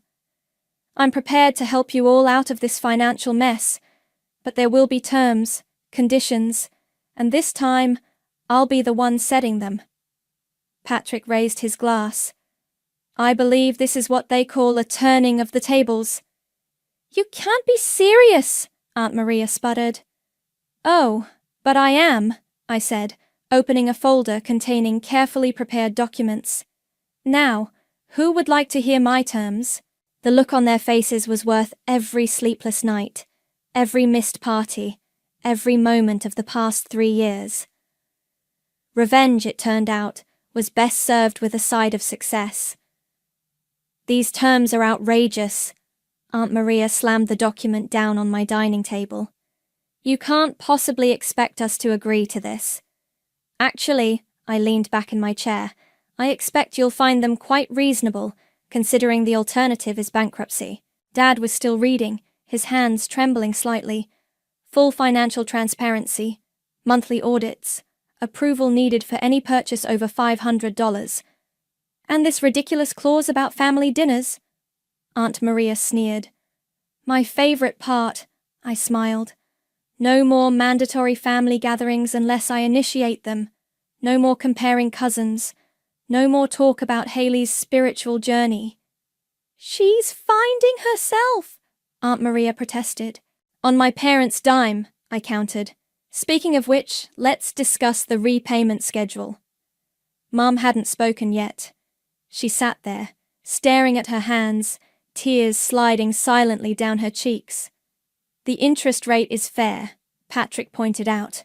Much better than they'd get from any bank, especially given their current credit scores. You checked our credit? Dad looked up, aghast. I did my due diligence, I said. Just like you should have done before giving away my future. The doorbell rang. Right on schedule. That would be my lawyer. I stood up. She'll walk us through the paperwork. Lawyer? Aunt Maria's face went pale. This is a family matter. Family matters stopped being private when you convinced my parents to take out a second mortgage for Haley's designer wardrobe. The lawyer, Sarah, was crisp and professional as she laid out additional documents. The terms are non-negotiable, she explained. Miss Veronica will assume the second mortgage and clear all outstanding debts in exchange for financial oversight and specific behavioral conditions. Behavioral conditions? Mom finally spoke. Like we're children? Like you're people who made very poor decisions, I corrected, and need supervision to avoid making them again. And if we refuse? Aunt Maria challenged. I pulled up the bank's foreclosure notice on my laptop. Then Mum and Dad lose the house next month.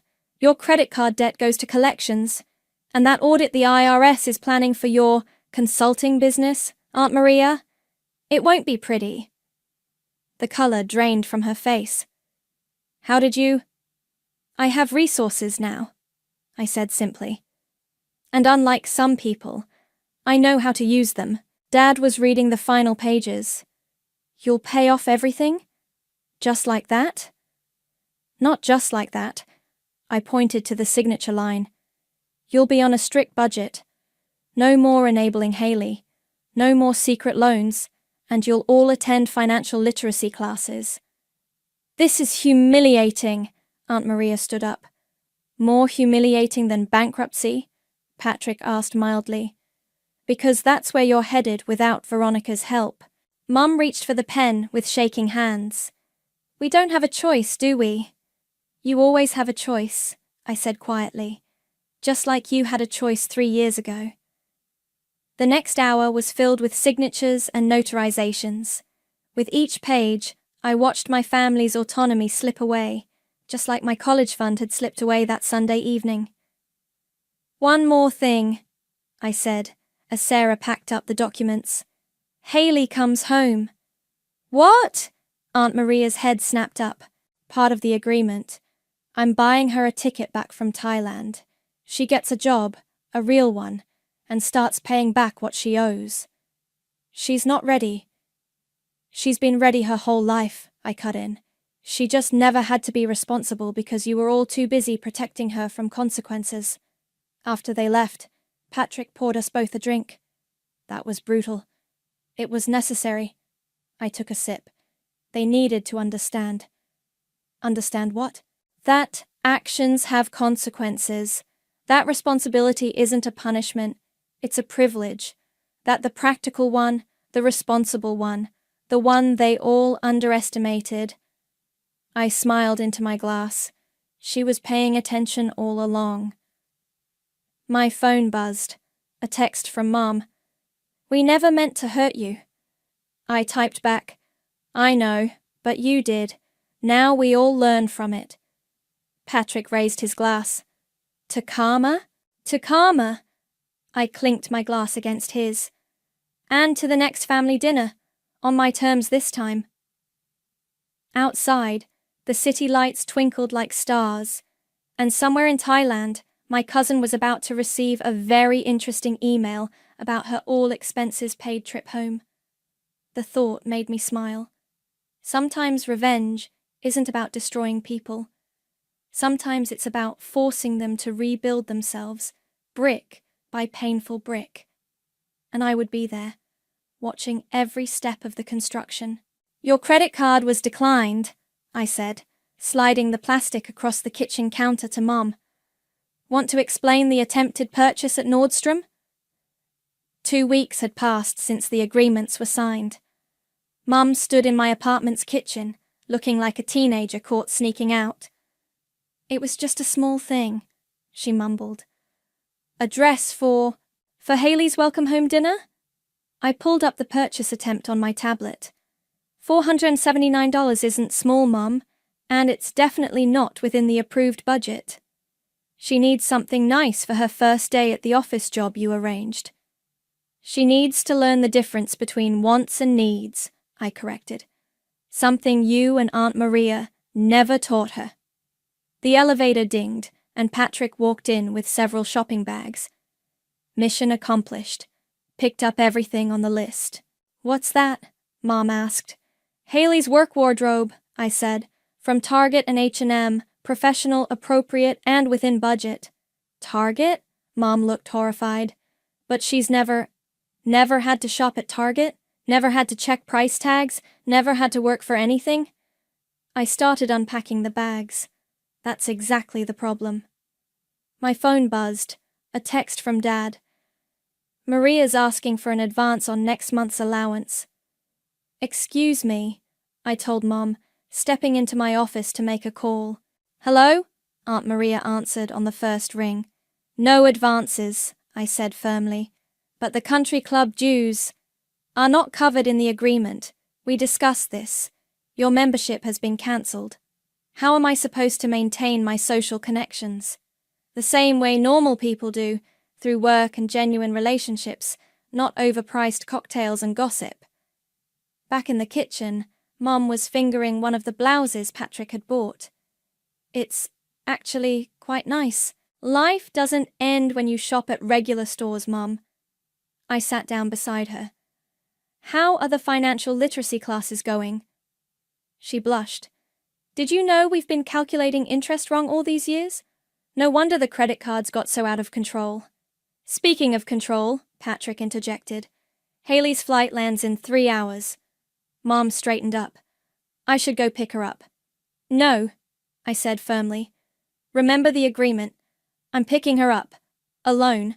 3 hours later, I stood at the international arrivals gate, watching as my cousin emerged, looking tanned and considerably less designer-clad than when she'd left. Veronica? She blinked in surprise. Where's Mom? Your welcome wagon has new management. I gestured toward the exit. Let's go. In the car, she fidgeted with her worn backpack. Mom said you're, rich now? And you're helping everyone? I'm helping them help themselves, I corrected, pulling onto the highway. Starting with you. Me? But I'm fine. I just needed some time to… Find yourself? In 5-star resorts using stolen money? She fell silent. Here's your new schedule. I handed her a folder. Work starts Monday at 8 a.m. sharp. You'll be an administrative assistant at a real estate office. Salary is $35,000 a year. That's nothing. My handbag collection alone was worth, I interrupted. Past tense. You'll live in the apartment I've arranged, with a roommate. Rent will be deducted from your salary, along with a reasonable repayment plan for the money you wasted. You can't do this! I pulled into a parking spot at her new apartment building, modest, but clean and safe. Actually, I can. Your mother signed the papers. You can either accept these terms, or… I shrugged. Well, Thailand might look welcoming, but your passport has been flagged. You didn't. I did. Welcome to responsibility, cousin. Upstairs, her new roommate Rachel was waiting, a sensible nursing student I'd carefully selected. Your room's through there, Rachel pointed. We split utilities and groceries. House rules are on the fridge. Haley looked around the simple apartment, then at her single suitcase of remaining possessions. For the first time, I saw something crack in her entitled facade.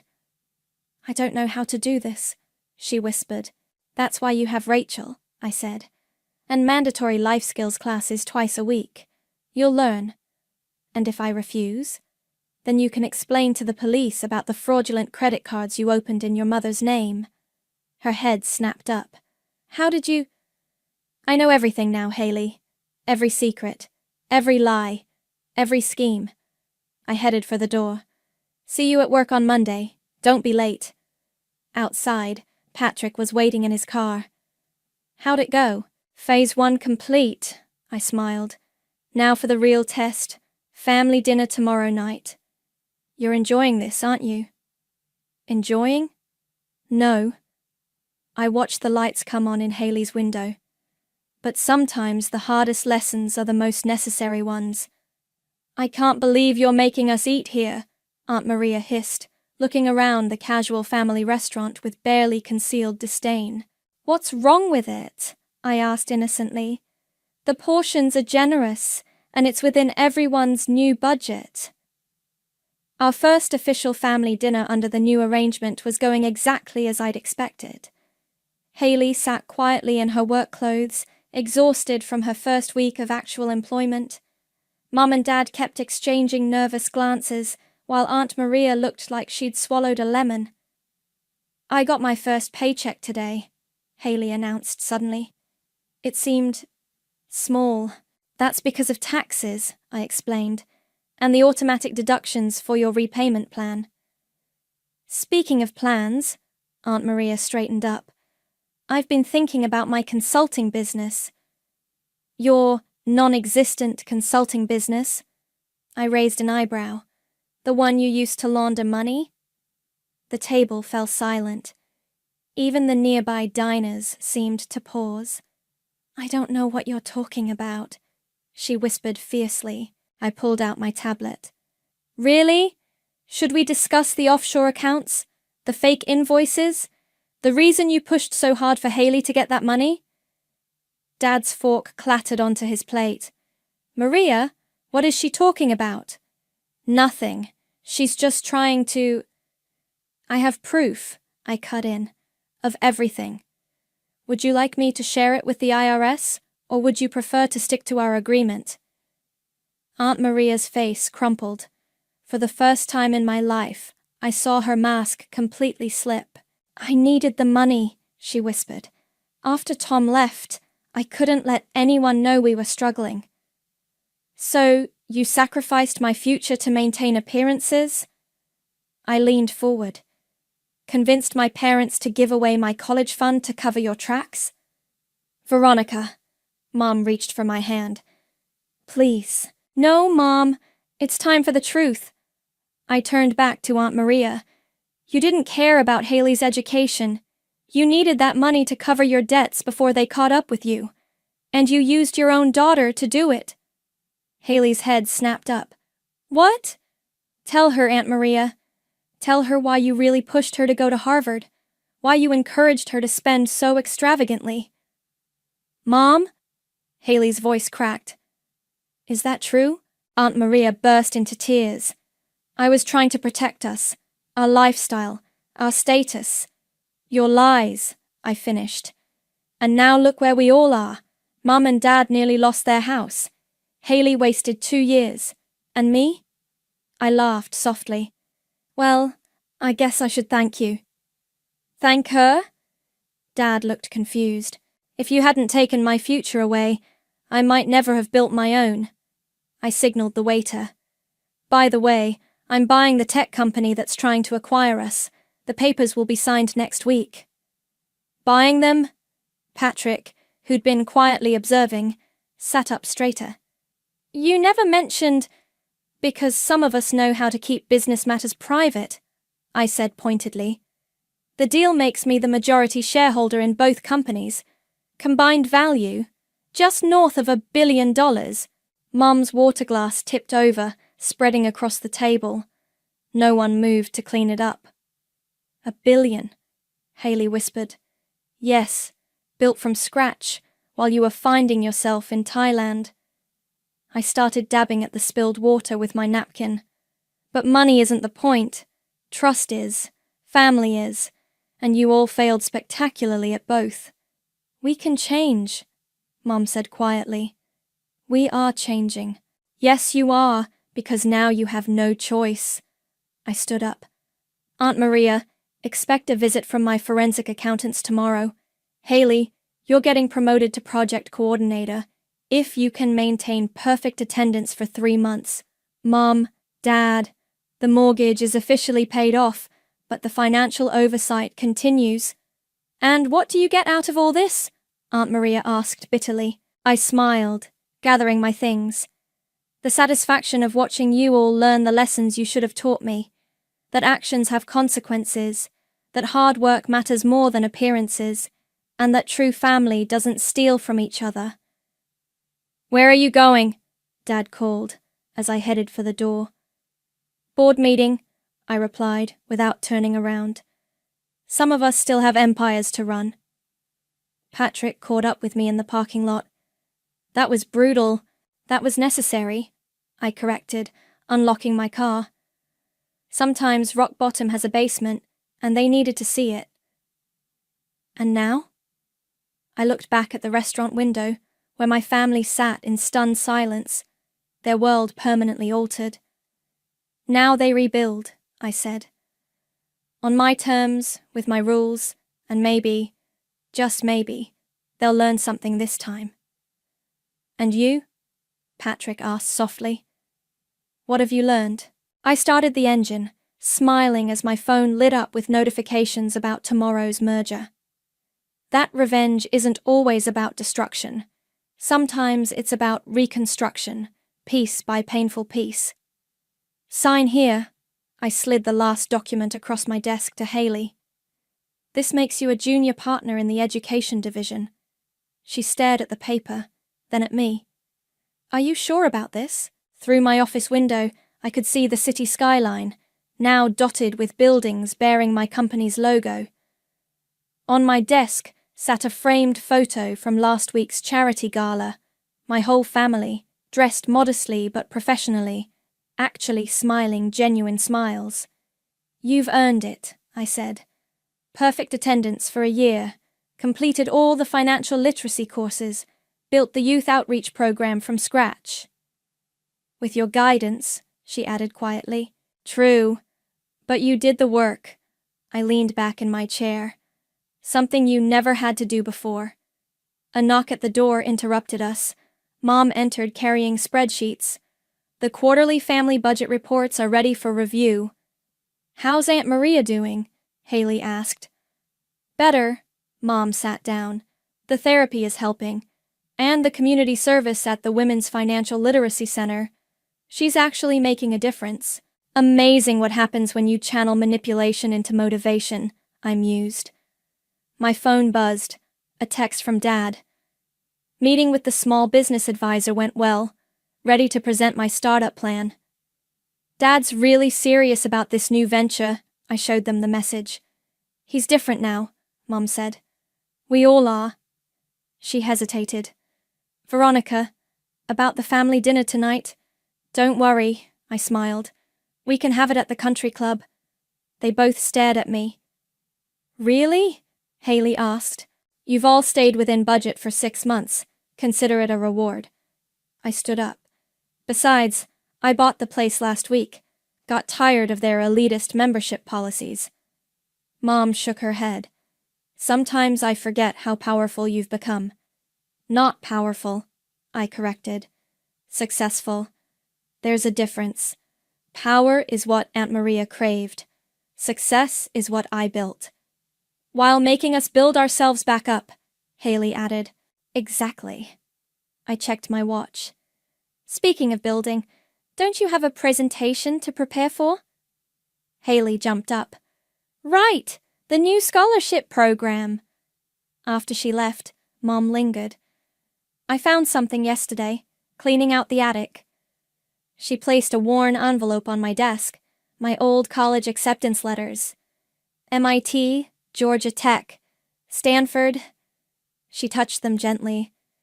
"We were so wrong, Veronica. So terribly wrong."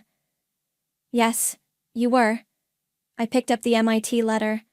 "But look where it led. To you becoming a billionaire?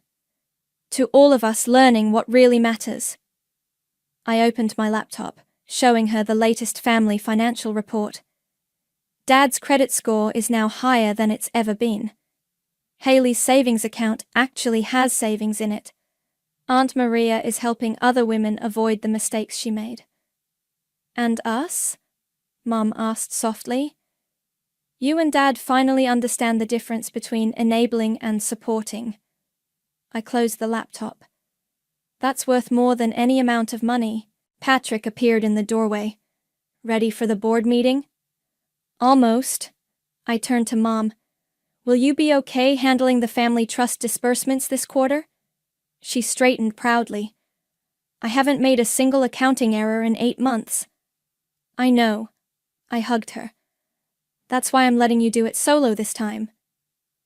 After she left, Patrick sat down.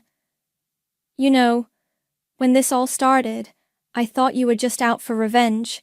"So did I." I looked at the family photo again. "But somewhere along the way, it became about reconstruction, about building something better from the ruins of what they destroyed." "Including them?" "Especially them."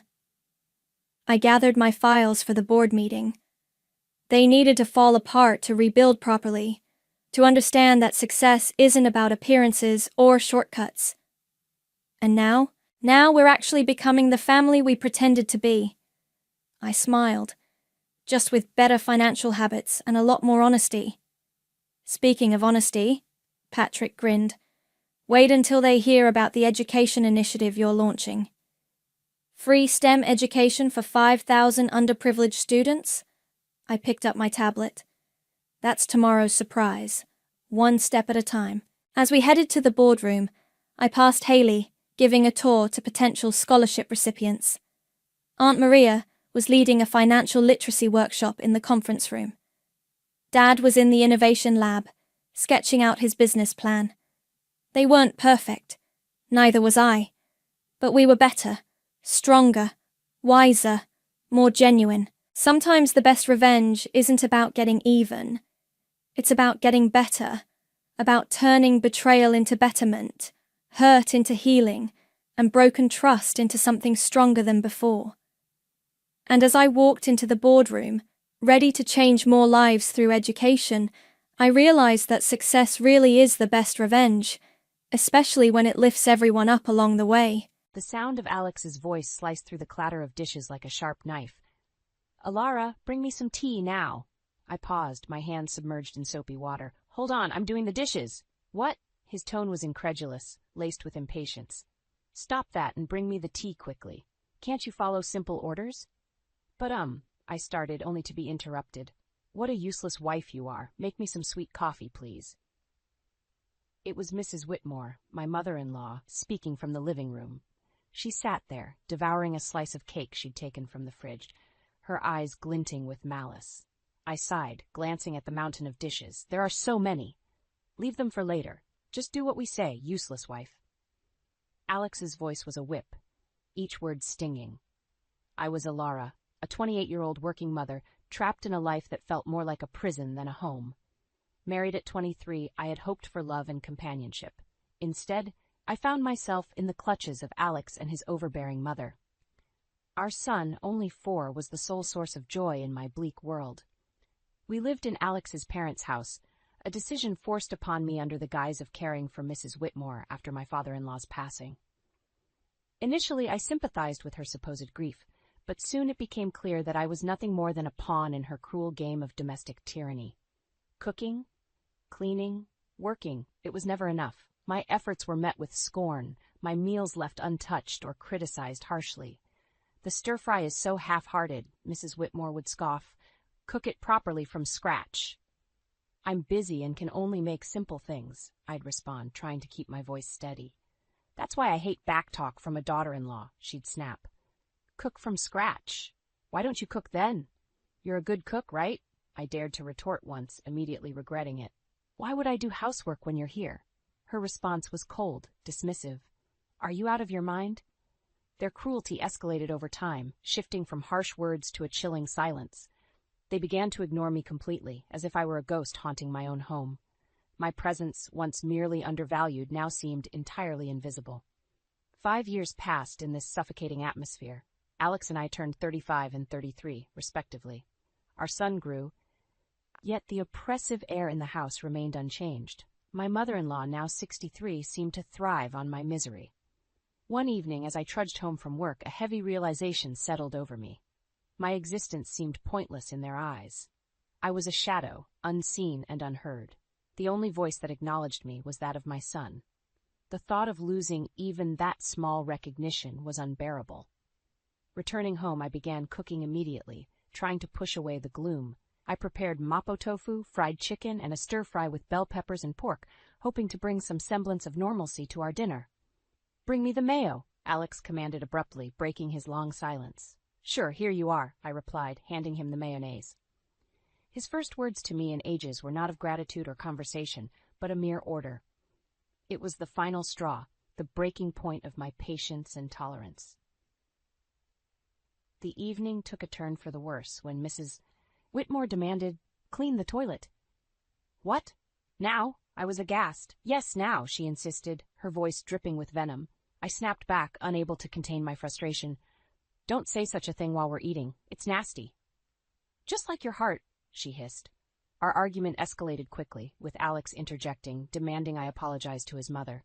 But I refused, standing my ground for the first time in years. The conflict reached its peak, and in that moment, a decision crystallized within me. I needed to escape this toxic environment, not just for my sake, but for my son's as well. I retreated to my room, my resolve hardening. I downloaded divorce papers, filled them out, and slammed them in front of Alex. His shock was palpable, but I felt nothing but a cold determination. "I'm filing these," I declared, my voice steady. As I stood there facing my husband's bewildered expression, I realized I had finally stepped out of the shadows. It was time to reclaim my life. The days following my declaration of divorce were a whirlwind of cold glares and biting remarks. But amidst this storm, I found an unfamiliar sense of liberation. One evening, as I served dinner, Mrs. Whitmore looked at the meal with disdain. "You call this food? Even a child cooks better." I bit my tongue, focusing on my son's smiling face. "Eat up, sweetheart. I made your favorite tonight."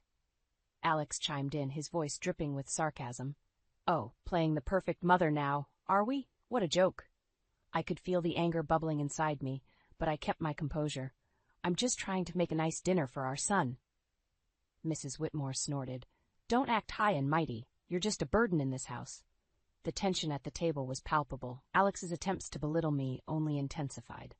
"So, Alara, have you thought about how you'll survive after the divorce? You can barely keep a house, let alone your own life." I looked him straight in the eye.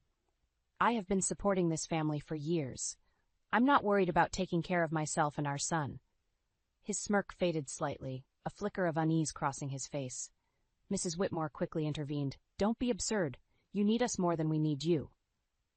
The conversation turned to finances, a topic they usually avoided. "You do realize that without my salary, this household would crumble?" I stated, more to myself than to them. Mrs. Whitmore scoffed. "We'll manage. We don't need your pity money." But Alex's silence spoke volumes. He knew the truth. Without my income, they would be in dire straits.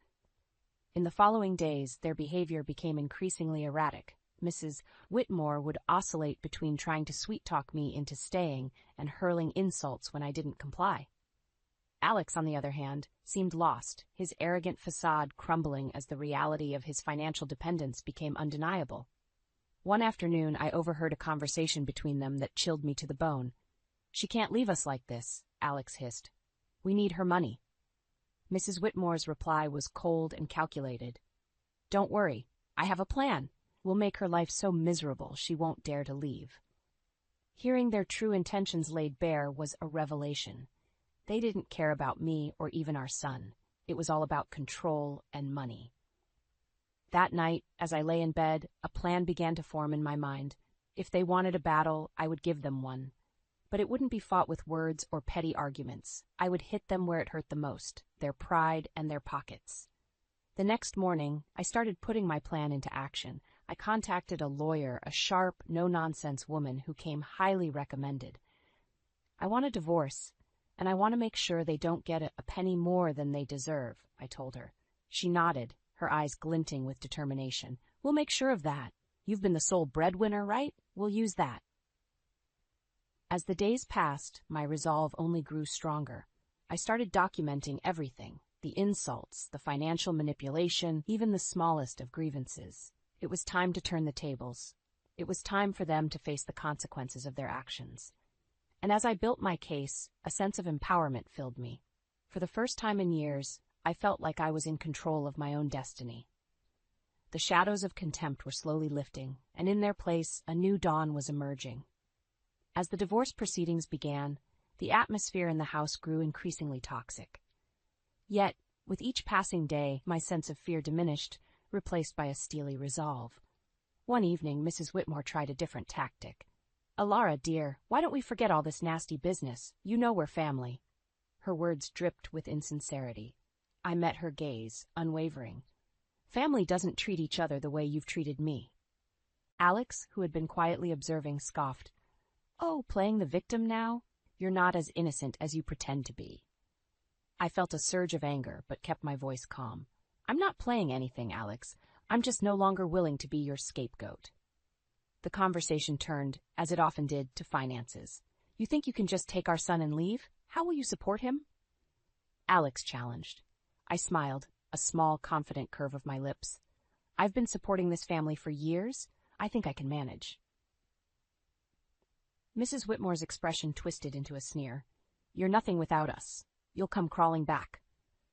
But their words no longer held power over me. I knew my worth, and I knew the truth. The next day, I met with my lawyer again. She laid out the strategy clearly. "We'll expose their financial dependency on you. It will play a crucial role in the custody battle and the division of assets." I nodded, feeling a sense of vindication. The law was on my side, and I was ready to fight. Back at home, the tension reached a boiling point.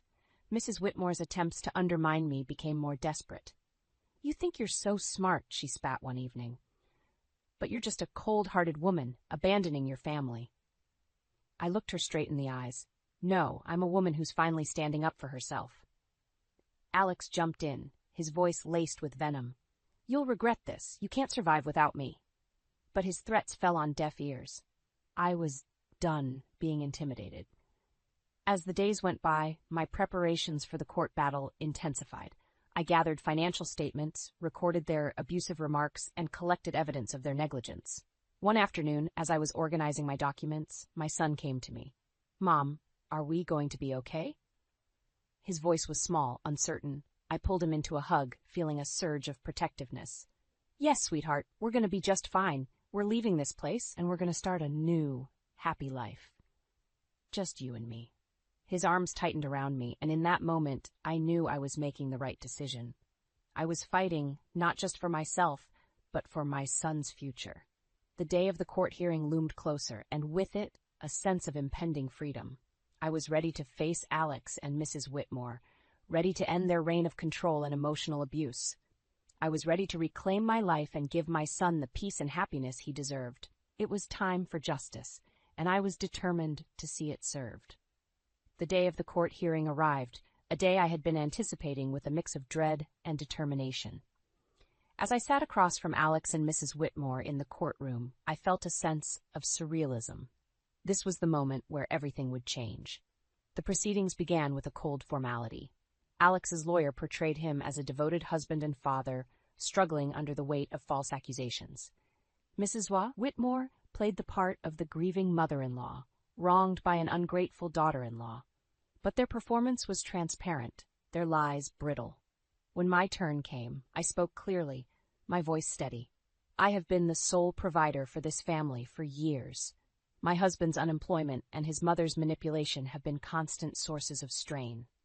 Alex interjected, his voice laced with false hurt. "Alara, how can you say these things? I've always supported you." I turned to him, my gaze unwavering. "Support is more than just words, Alex. It's about actions, and your actions have shown nothing but selfishness and cruelty." The judge listened intently as I presented my evidence. Financial statements, recordings of their verbal abuse, testimonies from neighbors who had witnessed their behavior. The truth was undeniable. As the evidence mounted, Alex's facade began to crumble. Mrs. Whitmore's composure cracked, her mask of innocence slipping away. The courtroom was silent, the air thick with tension. Then came the revelation that sealed their fate. My lawyer presented photographs and documents proving Alex's infidelity and Mrs. Whitmore's illicit affair with a wealthy neighbor, Mr. Harwood. The courtroom erupted in murmurs as the images were displayed, showing them in compromising positions, their deception laid bare for all to see. Alex's face turned ashen, his eyes wide with shock. Mrs. Whitmore's expression twisted into one of fury, her hands trembling. You invaded our privacy!" Mrs. Whitmore shrieked, her voice shrill. I looked at her, my voice calm but firm. "No, I exposed the truth, a truth that you both have been hiding for too long." The judge called for order, but the damage was done. Their credibility was shattered, their lies exposed in the harsh light of the courtroom. As the hearing came to a close, the judge's verdict was clear. I was granted full custody of our son, and a fair division of assets was ordered. Alex and Mrs. Whitmore were left with little more than their shattered reputations. Walking out of the courtroom, I felt a weight lift off my shoulders. The years of manipulation and emotional abuse were finally over. I had stood up to my oppressors and emerged victorious. But the sweetest moment came when my son ran into my arms outside the courthouse, his face bright with relief and happiness. "We did it, Mom," he said, his voice filled with joy. "Yes, we did," I replied, holding him close. "We're free now. It's just the beginning for us." And as we walked away, hand in hand, I knew that this was not just a victory for me. It was a victory for every person who had ever been made to feel small, powerless, or unworthy. It was a victory for truth and justice. It was the start of a new chapter, a chapter filled with hope and the promise of a brighter future. The aftermath of the court ruling was immediate and tumultuous. Word of Alex and Mrs. Whitmore's deceit spread like wildfire, tarnishing their reputations in our small community. They were no longer able to hide behind their facade of respectability. In the days following the verdict, I focused on rebuilding my life with my son, but I couldn't ignore the sense of satisfaction that came from knowing Alex and Mrs. Whitmore were facing the consequences of their actions. One evening, as I was preparing dinner, I received an unexpected visitor. It was Mr. Harwood's wife, Mrs. Harwood, her eyes red with unshed tears. "Alara, I heard about everything. I can't believe what Sylvia, Mrs. Whitmore, did." Her voice broke, and I could see the pain etched on her face. I invited her in, offering a cup of tea. As we sat at the kitchen table, she poured out her heartache. I trusted her as a neighbor, as a friend, and to think she was having an affair with my husband. I listened, offering words of comfort. It was clear that Mrs. Whitmore's actions had caused more damage than she had ever anticipated. The next day I encountered Alex in town. He was a shadow of the man he once was, his arrogance replaced by a look of defeat. "Alara, please, can we talk?" he asked, his voice barely above a whisper. I stopped, facing him. "What is there to talk about, Alex?" He fidgeted, unable to meet my eyes. I'm sorry for everything. I didn't realize how much I depended on you, on your strength." His apology, though late, was a testament to the shift in power. He had lost everything, his dignity, his home, his family, and in that loss he had finally recognized his own faults. But it was Mrs. Whitmore who faced the harshest backlash. Her affair with Mr. Harwood had not only ruined her reputation, but had also led to legal troubles. Mrs. Harwood had filed for divorce and was pursuing a lawsuit against her for alienation of affection. I heard about Mrs. Whitmore's plight from neighbors, the whispers and rumors painting a picture of a woman undone by her own actions. She had become an outcast, shunned by those she had once considered friends. One afternoon, I saw her at the grocery store, her eyes downcast as she hurried through the aisles. Our paths crossed, and for a moment our eyes met. The look of resentment and defeat in her eyes was unmistakable. "You did this to me," she hissed under her breath as she passed by. I watched her go, feeling a mix of pity and vindication. "No, Sylvia, you did this to yourself," I whispered to myself. The tides of justice had turned, and the consequences of their actions were now inescapable. Alex and Mrs. Whitmore were living the life they had crafted through years of deceit and manipulation. And as I watched them struggle with the aftermath, I knew that the best revenge was living well, free from their toxic influence. As I turned my focus back to my son and our new life, I realized that this was not just a story of revenge. It was a story of liberation, of breaking free from the chains of abuse and control. And as I looked to the future, I knew that the best was yet to come. Glass shattered downstairs, followed by a muffled curse that made my blood run cold. I knew that voice. The same voice that had criticized my wedding dress, my choice of career, and most recently, my parenting skills. I gripped the baseball bat from behind our bedroom door, my bare feet silent on the hardwood floor. Charlie slept peacefully in his room, unaware that his grandmother had just broken into our house at 3 in the morning. The kitchen lights blazed as I crept down the stairs. Dolly Monroe stood amid a sea of scattered luggage, holding a broken flower vase like it personally offended her. Her silver-streaked hair was perfectly coiffed despite the ungodly hour. "Really, Penelope? These hideous flowers by the door? I told Mark you have no sense of style." She dropped the broken pieces into the trash without a hint of remorse. "Where's my son? What are you doing in my house, Dolly? Don't be dramatic. I'm moving in." She wheeled another suitcase through the doorway. "Marcus knows all about it." My fingers tightened around the bat. "Mark knows nothing about this." "Oh, but he does." She pulled out her phone, showing me a text conversation. "He agreed weeks ago. Didn't he tell you?" My husband's messages glowed on the screen. "Of course you can stay, Mom. As long as you need. Dated 3 weeks ago." The bat lowered to my side as reality sank in. My own husband had betrayed me, invited his mother into our sanctuary without a single word to me. Now, be a dear and help me with these bags. Dolly gestured to the pile of expensive luggage cluttering my entryway. The guest room needs a thorough cleaning, by the way. I noticed cobwebs last time I visited. There is no guest room anymore. It's Charlie's playroom. Her face hardened. Well, that won't do at all. We'll move his things tomorrow. Children don't need that much space anyway. You're not touching my son's room. Don't be difficult, Penelope. I raised Marcus just fine without all these modern parenting notions. She began dragging his suitcase toward the stairs. Speaking of which, I've noticed Charlie seems quite attached to you. Not healthy at his age. My chest tightened. He's 2. Precisely. Marcus was much more independent at that age. But we'll work on that. Footsteps creaked overhead, Mark, finally awakening to the chaos below. I watched him descend, his face shifting from confusion to recognition to guilt. Mom? What are you doing here now? I thought you weren't coming until next month. Plans changed, darling. She kissed his cheek, shooting me a triumphant look. The house sold faster than expected. But you said any time was fine, remember?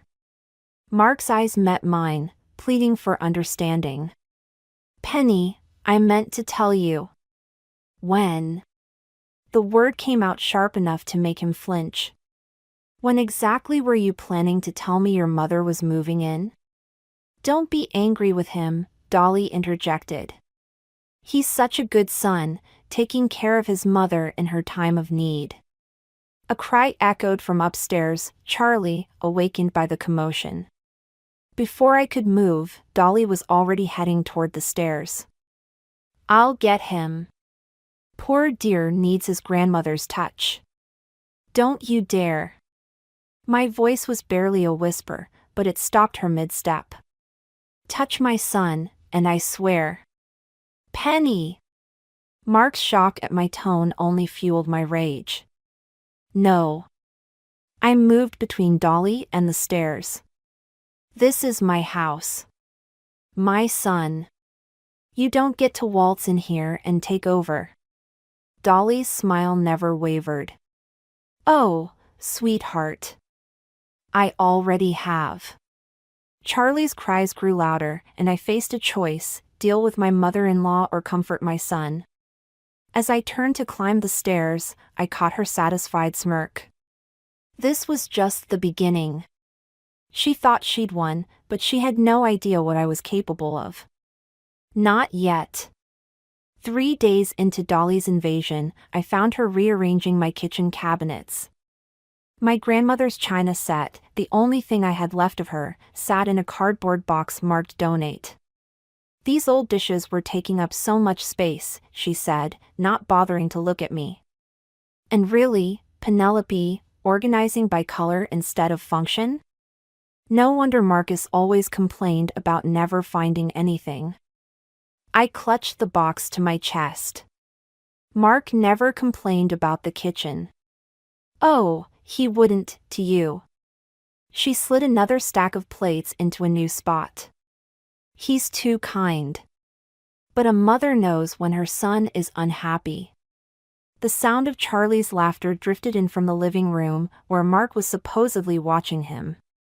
Instead, I found my 2-year-old covered in chocolate, drawing on the walls with sticky fingers while Mark dozed on the couch. I gave him a little treat, Dolly called from the kitchen. Poor thing never gets sweets. All that organic nonsense you insist on. I grabbed the wet wipes, kneeling beside Charlie. Hey, baby. Let's get you cleaned up. No. He squirmed away, leaving chocolate handprints on my shirt. Gamma said play. The word stabbed through me. 3 days, and she'd already trained him to call her that. Mark. I nudged his foot. Wake up. Your son is destroying our walls. He stirred, blinking at the mess. Oh, shoot. Sorry, I dozed off. While your mother fed him sugar and let him vandalize the house. Come on, Penny. It's not vandalism. He's just being a kid. A kid who's going to be impossible to put down for his nap now. Dolly appeared in the doorway. Naps are another modern obsession. Marcus never needed them past age 2. Well, Charlie does. I lifted my squirming son. And he needs structure, not sugar and chaos. Structure? She laughed. Is that what you call your rigid little schedules? Children need freedom to explore. Mom, Mark started, but she waved him off. I'm only trying to help. Heaven knows you both need it, working such long hours. Which reminds me, I've been thinking about the guest room situation. There is no situation, I said. You're not taking Charlie's playroom. Actually, Mark cleared his throat. Maybe we should consider it. Just temporarily. Mom needs her own space, and Charlie has plenty of room in his bedroom for toys. The betrayal burned worse than the first night. You're taking her side? I'm not taking sides. I'm trying to be practical. Practical would have been discussing this with your wife before inviting your mother to live with us. Dolly touched Mark's arm. Don't let her make you feel guilty, darling. You're being a good son. A good son? I laughed. What about being a good husband? A good father? Penny. No. I'm done. I headed for the stairs with Charlie. Clean up this mess. Both of you. You see how she speaks to you? Dolly's voice carried up the stairs. So disrespectful. Your father would never have tolerated. Don't. Mark's sharp tone surprised me. Don't bring Dad into this. I paused on the landing, holding Charlie closer. I'm only saying what he would have said, Dolly continued, her voice softening. He always worried about you, you know. Worried you'd let someone control you. The silence that followed felt heavy with unspoken words. Then Mark sighed, that same defeated sound I'd heard too often lately. I'll clean up the walls, he said. And maybe we can look at reorganizing the upstairs this weekend. I carried Charlie to his room, my mind racing. Dolly wasn't just trying to take over my house, she was rewriting history, manipulating Mark's memories of his own father. But she'd made a mistake, revealing that particular weapon. Because I remembered Mark's father differently. Remembered the letters he'd written Mark before he died, warning him about Dolly's manipulations. Letters that Mark had never seen, because his mother had intercepted them. Letters I'd found in our attic last year, hidden in an old box of Mark's childhood things. I kissed Charlie's chocolate-stained cheek. Time to clean up, baby. Mommy has some planning to do. The letters felt heavy in my hands as I sat in Lisa's kitchen, away from Dolly's prying eyes. My neighbor poured more wine, waiting for me to speak. She's playing sick now, I said. Clutching her chest, taking these mysterious pills. Mark's completely falling for it. Classic manipulation. Lisa leaned forward. What's in the letters? Everything.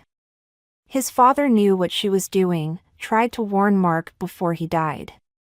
I spread the yellowed pages across her counter. He wrote about how she isolated them, controlled everything through guilt and fake emergencies. A text lit up my phone, Mark asking where I was. I ignored it. You have to show him, Lisa said. I tried. This morning, I mentioned his father's concerns about Dolly. He shut down completely, said I was being cruel bringing up painful memories. While she gets to weaponize those same memories? My phone buzzed again. This time it was Dolly. Marcus is worried sick. I'm not feeling well, and Charlie keeps asking for his mother. She's good, I muttered, showing Lisa the text. Really good. You need to get back, don't you? I nodded, gathering the letters. Thanks for the wine. And the sanctuary. The house was quiet when I returned, too quiet. I found Mark in the kitchen, his face grave. Where were you? He asked. At Lisa's.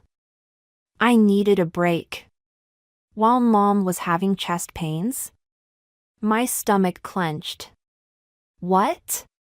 She could barely breathe, Penny. Charlie was crying, and you weren't here. I was gone for 2 hours. The doctor's coming tomorrow. He wouldn't meet my eyes. Mom thinks the stress is making her condition worse. What condition? She's never mentioned any condition before. Because you never bothered to ask. His outburst startled us both. You've been hostile since she arrived. Maybe if you tried to understand. Understand what? How she's systematically taking over our home. Undermining every decision I make about Charlie? She's trying to help. No, she's manipulating you. Just like she always has. His face hardened. You don't know anything about my mother. I know your father tried to warn you about her. Don't. He wrote you letters, Mark. Letters she hid from you. Stop it. He turned away. I'm not having this conversation. From upstairs, Dolly's voice carried down, Marcus? I'm feeling quite faint. He rushed past me without another word. I followed, reaching the top of the stairs in time to see Dolly swooning dramatically on the landing, one hand pressed to her heart. Maybe we should go to the hospital, Mark suggested, supporting her. No, no. She patted his arm weakly. I just need rest. And perhaps if things were calmer here. Her eyes met mine, triumphant despite her performance. I'll make you some tea, Mark said. Such a good son. She smiled. Oh, and Penelope? Charlie's toys are everywhere in that playroom. I nearly tripped. We really must do something about that space. I watched them disappear into her temporary room, the room she was systematically turning permanent. Through the partially open door, I heard her murmuring to Mark. I hate to say it, darling, but I'm worried about Penelope. These accusations, the hostility. It reminds me of your father's sister. You remember what happened to her? Mom, please. I just don't want history repeating itself. Especially with Charlie so young. I backed away, my hands shaking. She wasn't just trying to take my home or undermine my marriage. She was laying groundwork, planting seeds of doubt about my stability, my fitness as a mother. In Charlie's room, I found him sleeping peacefully, clutching the stuffed elephant I'd given him.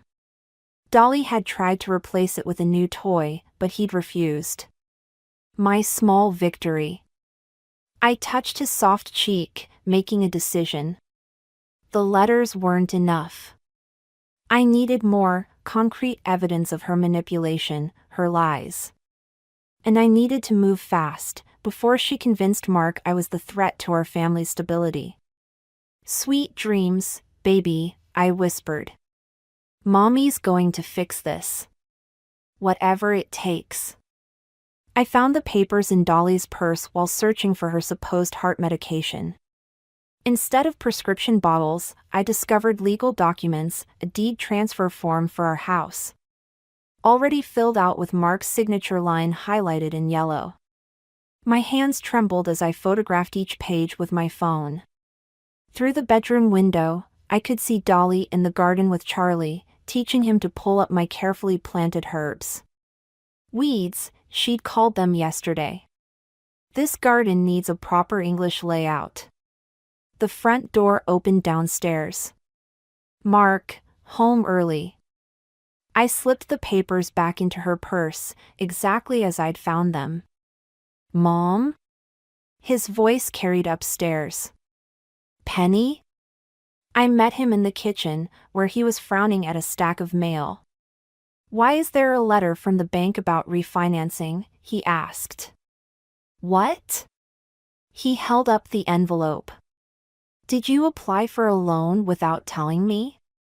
I've never, the realization hit like ice water. Show me that. The application was in both our names, with forged signatures and inflated income statements. My stomach lurched when I saw the requested amount, enough to buy out my share of the house, if someone were planning to force a sale. Mark, I didn't do this. Then who did? His voice had that edge now, the one that appeared whenever he thought I was attacking his mother. Because it wasn't me, and Mom's been too sick to. Sick? I laughed, the sound harsh even to my ears. Go check her purse. See how many heart medications you find. Stop it. Just stop. He rubbed his temples. First the accusations about Dad's letters, now this? What's next? Are you going to claim she's trying to steal the house too? The irony burned. Actually. Marcus? Dolly appeared in the doorway, supporting herself on the frame. Charlie clung to her leg, dirt smeared across his cheeks. I heard raised voices. Is everything all right? Everything's fine, Mom.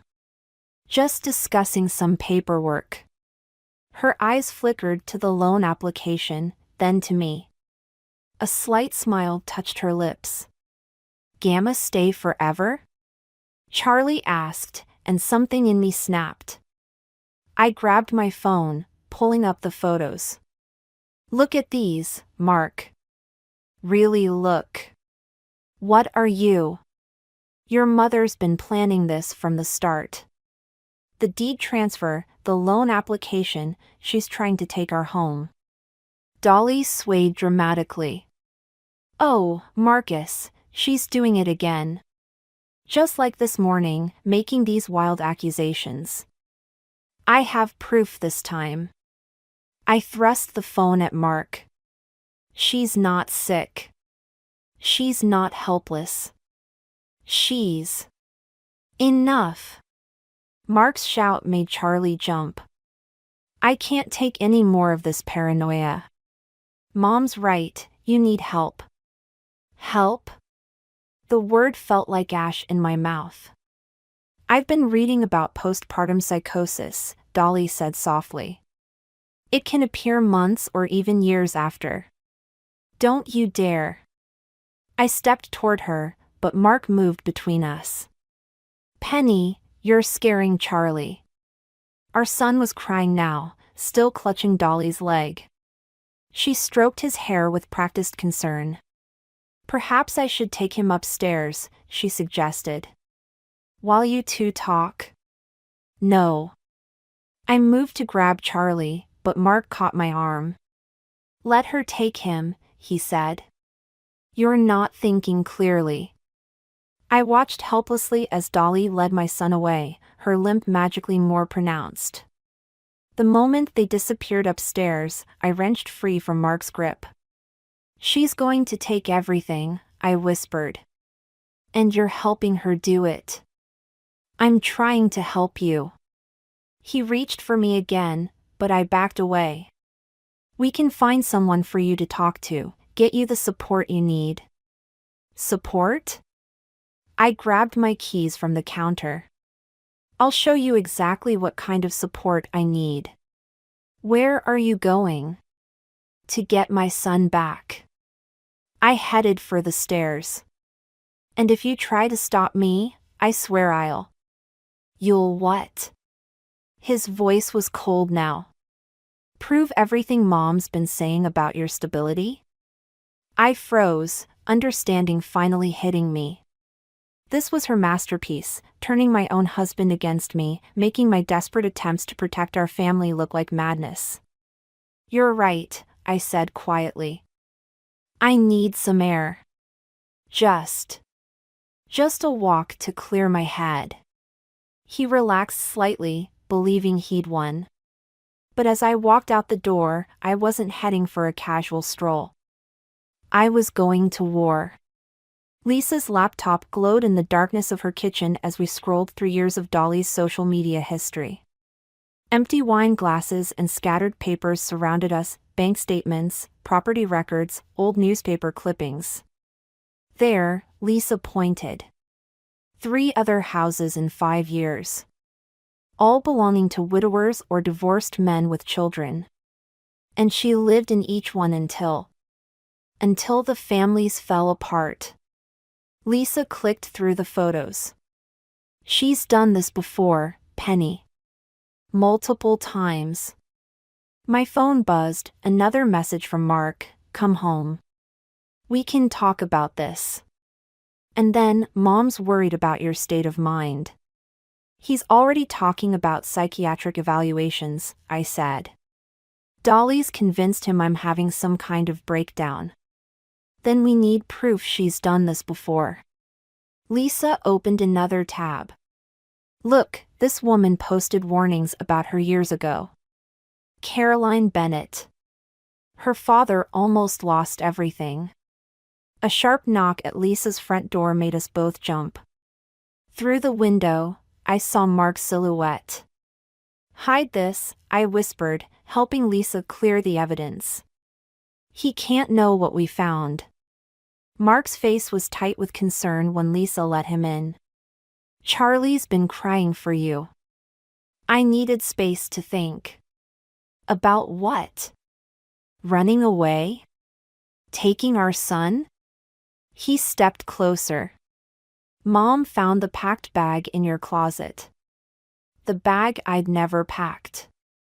The trap I should have seen coming. Mark. She's right, isn't she? You're not well. Your mother is a predator. The words burst out before I could stop them. She's done this before, to other families. I can prove it. More conspiracy theories? He shook his head. This is exactly what she warned me about. Ask Caroline Bennett. I grabbed my phone, pulling up the social media post. Or David Thompson's family. Or. Stop. He held up his hand. Just stop. Come home. We'll get you help.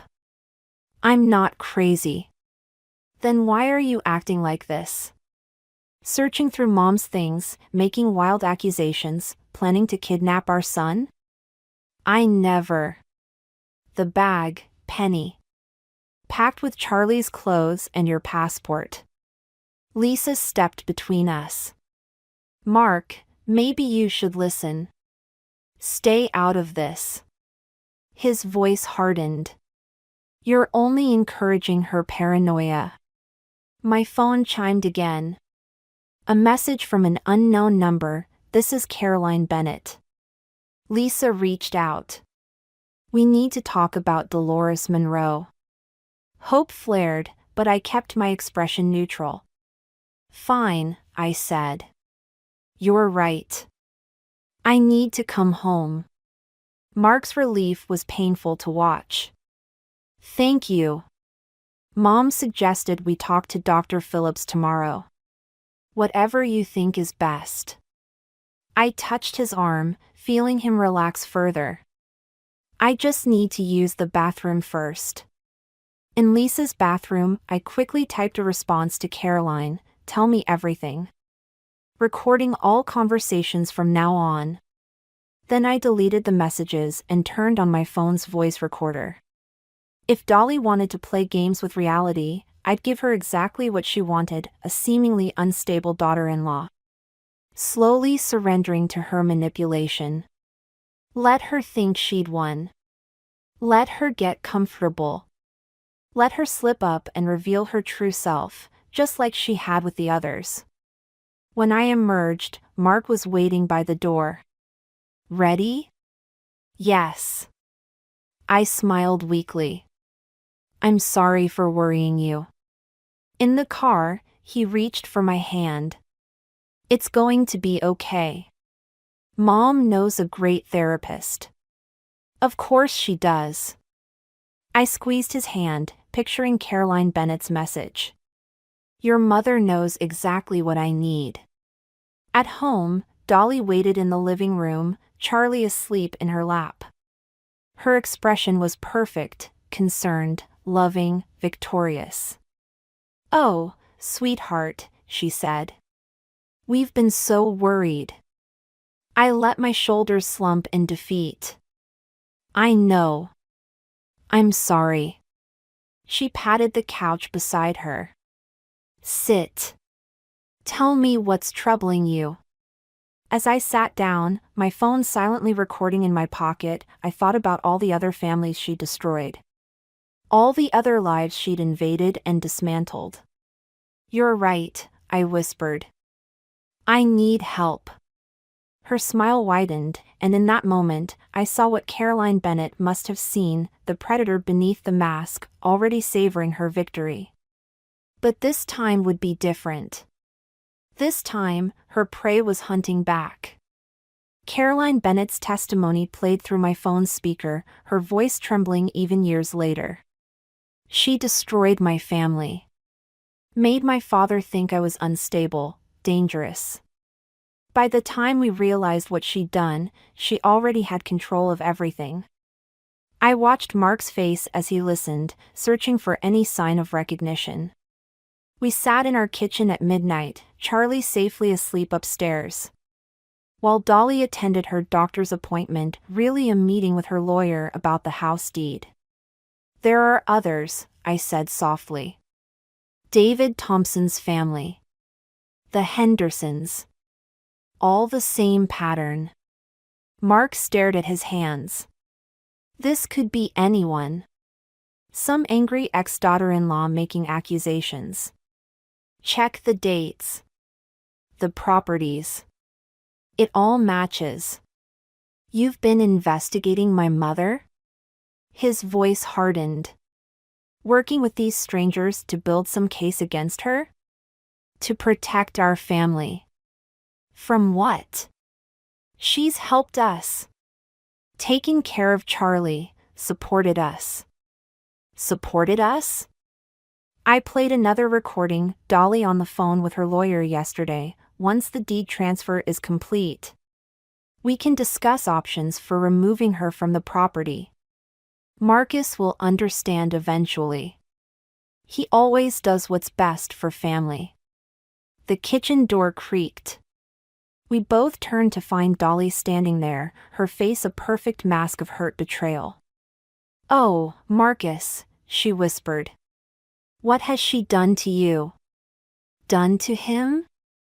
I stood, finally ready for this confrontation. Tell him about the others, Dolly. Tell him what happened to their families. Others? She moved to Mark's side, touching his shoulder. Darling, this is worse than I feared.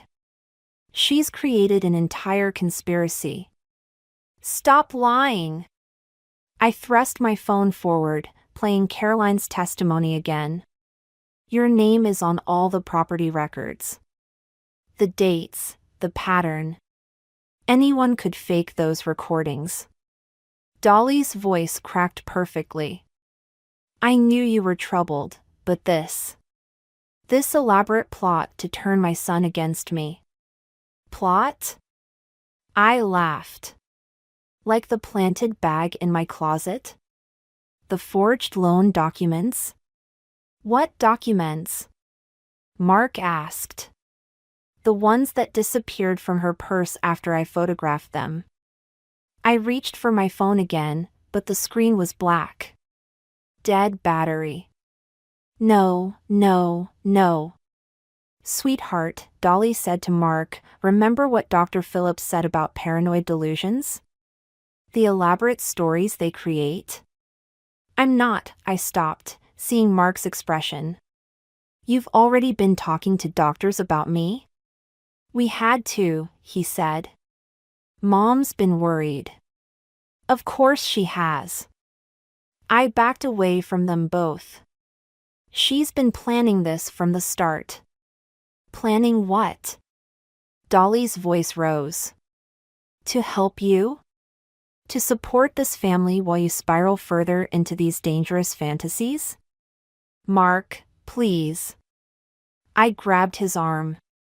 Call Caroline Bennett. Talk to the others. Just investigate. He pulled away. I did investigate. That number you gave me? It's disconnected. The property records? Mom never owned those houses. I checked everything, Penny. There's nothing there. The room spun. That's not possible. Lisa saw. Lisa enabled you, Dolly said gently. Fed into your paranoia. That's why we asked her to keep her distance. Asked her? Ice filled my veins. What did you do? We filed a restraining order, Mark said. For your own good. She was making everything worse. I ran to the window. Lisa's house was dark, empty. Where is she? Visiting family, Dolly said. She understood it was best to give you space to heal. My last ally, gone. My evidence, erased. Even the photos on my phone, I checked again, hands shaking, deleted during the battery death. I've arranged everything, Dolly continued. The facility has an excellent reputation. Very discreet. Facility? The word barely came out. Just for a few weeks, Mark said. Until you're better. I looked between them, my husband's pained expression, Dolly's perfectly constructed concern, and understood. This was her masterpiece. Every move calculated, every piece positioned. While I thought I was gathering evidence, she was building her case. Every reaction she'd provoked, every paranoid accusation she'd engineered, had led to this moment. Charlie needs his mother healthy, Dolly said, reaching for my arm. Come with us. Let us help you. I jerked away, but Mark blocked the doorway. Through the window, I saw headlights approaching, the intervention team Dolly had undoubtedly already arranged. My son slept upstairs, unaware his mother was about to disappear. Just like Caroline Bennett's family. Just like all the others. Game over. Dolly had won. Or had she? The intervention team never made it through the door. Instead, they found Caroline Bennett herself standing on our porch, flanked by 2 police officers and a silver-haired man I'd never seen before. Hello, Dolly, the man said. Remember me? James Thompson. David's brother. Dolly's mask slipped for just a second. Marcus, call security. Security? Caroline stepped forward. Like the private security firm you hired to intimidate me? The one that's now under investigation? Mark looked between them, confusion breaking through his certainty. Mom? Don't listen to them, Dolly grabbed his arm. They're working with Penelope, trying to destroy our family. Like you destroyed mine? James Thompson pulled out a folder. We have the proof now. All of it. The forged documents, the manipulated bank records, the falsified medical reports. And the recordings, I added quietly. The ones you thought you deleted from my phone? Lisa uploaded everything to a secure server before she went away. Dolly's composure cracked. You ungrateful little. Choose your next words carefully, one officer warned. We have questions about several suspicious property transfers in 3 states. Mark backed away from his mother, realization dawning. The houses. The other families. It's all true? Of course not. But Dolly's denial sounded hollow now. Marcus, darling, they're trying to turn you against me. Just like your father. My father? Mark's voice hardened. Tell me about the letters, Mom.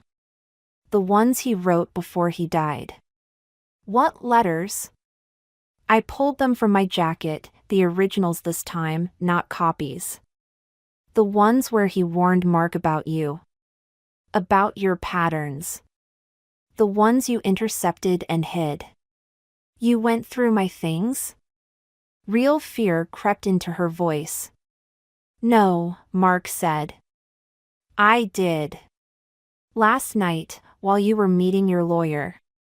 Found them exactly where Penny said they'd be. Dolly lunged for the letters, but Mark pulled them away. Don't bother. I've read them all. Every warning, every detail about what you did to our family. I protected you. She was unraveling now, her careful facade crumbling. Your father was weak, just like you're being weak now. Everything I did was for your own good. By destroying everyone I love? By trying to commit my wife? She was ruining everything. Just like your father, just like all of them, trying to take you away from me. The officers moved forward, but Dolly wasn't finished. She turned to me, eyes wild. You think you've won? You think this changes anything? She laughed, the sound brittle. He'll always choose me. They always do. Because I'm the only one who truly loves them, who understands what's best. No, Mom. Mark's voice was quiet but firm. Not anymore. She froze. Marcus? Officers, he said, I'd like to press charges. For fraud, for the forged documents in my name. For all of it. You can't, she whispered. I'm your mother. Yes. You are. That's what makes this necessary. As the officers led her away, her mask finally shattered completely. She screamed accusations, threats, promises of revenge. But Mark didn't waver. Charlie's cry echoed from upstairs, awakened by the chaos. Mark started to go, but I caught his arm. Wait.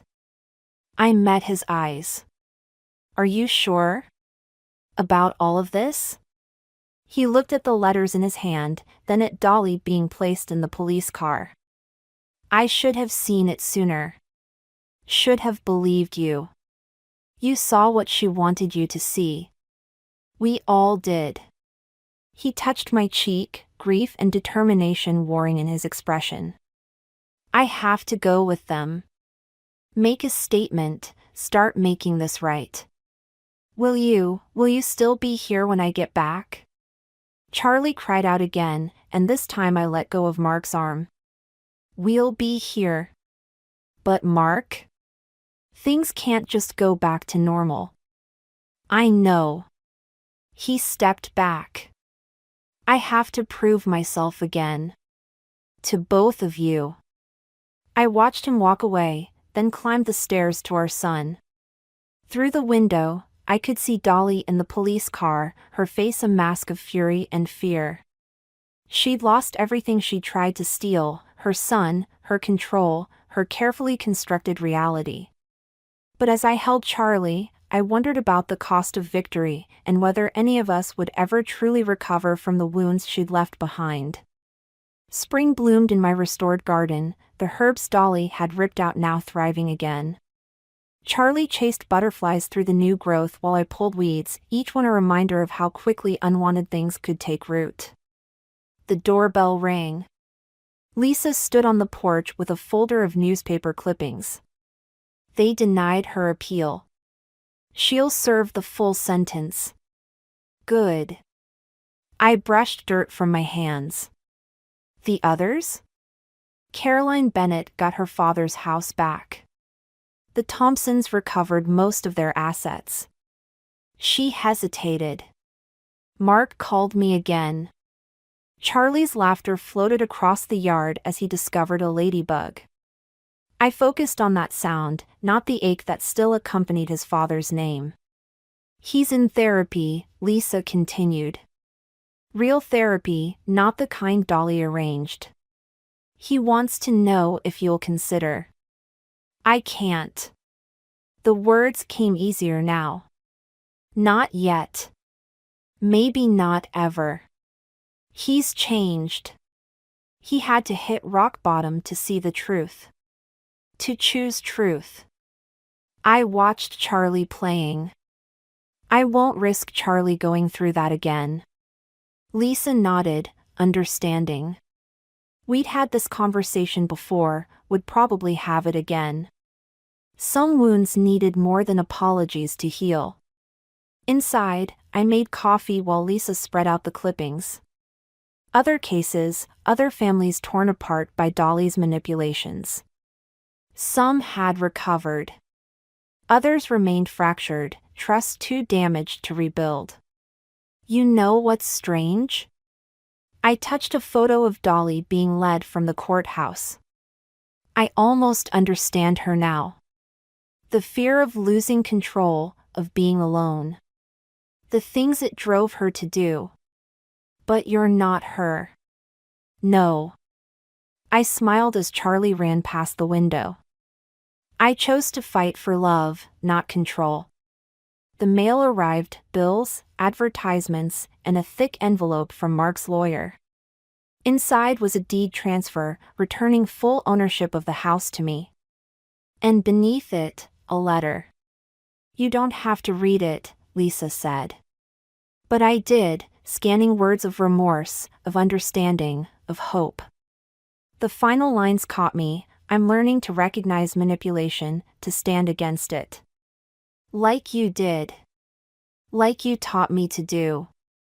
Charlie deserves that strength in both his parents, whether we're together or apart.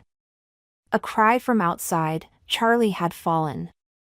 I rushed out, but he was already picking himself up, brushing off his knees. Okay, Mommy, he declared. I strong. Yes, you are, baby. I hugged him close, breathing in his sweet, solid presence. We both are. Later, after Lisa left and Charlie was asleep, I sat in my garden. The motion sensor light flickered on, illuminating the space where Dolly had once held court, plotting to steal everything I loved. Now only peaceful shadows remained. My phone buzzed, a text from Caroline Bennett, support group meeting tomorrow. Other survivors want to meet you. I thought about Dolly in her prison cell, probably already finding new ways to manipulate those around her. About Mark, finally facing his own wounds and weaknesses. About Charlie, growing up knowing the difference between love and control. The garden needed more work. Some plants were still struggling, others showing surprising resilience. Like family. Like healing. Like truth. I texted back, I'll be there. Then I pulled one last weed, its roots deep but not unbreakable. Above me, stars pierced the darkness, countless points of light, each one a reminder that even the darkest nights eventually yield to dawn. Charlie's nightlight glowed in his window, a beacon calling me back inside. To him. To our home. To the life we were rebuilding, stronger now for having been tested. Not all victories look like we expect. Sometimes they're found in small moments, a child's laughter, a garden's renewal, the quiet strength of choosing your own path. Sometimes the greatest revenge isn't in destroying your enemy, but in refusing to become them. I stood, brushing earth from my knees, and went to check on my son. Tomorrow would bring its own challenges, its own choices. But tonight, in this moment, we were safe. We were free. And that was enough. The crystal wine glasses clinked as my brother Bruce raised his for yet another toast. To success, he announced, his perfect white smile gleaming in our father's meticulously decorated dining room, and to those who know how to achieve it. I'm Amy, and I was about to experience the most humiliating dinner of my life. Speaking of success, my father Edward interjected, swirling his expensive Bordeaux, Bruce just closed another multi-million-dollar merger, third one this quarter. He beamed at my brother with the pride I'd never seen directed at me.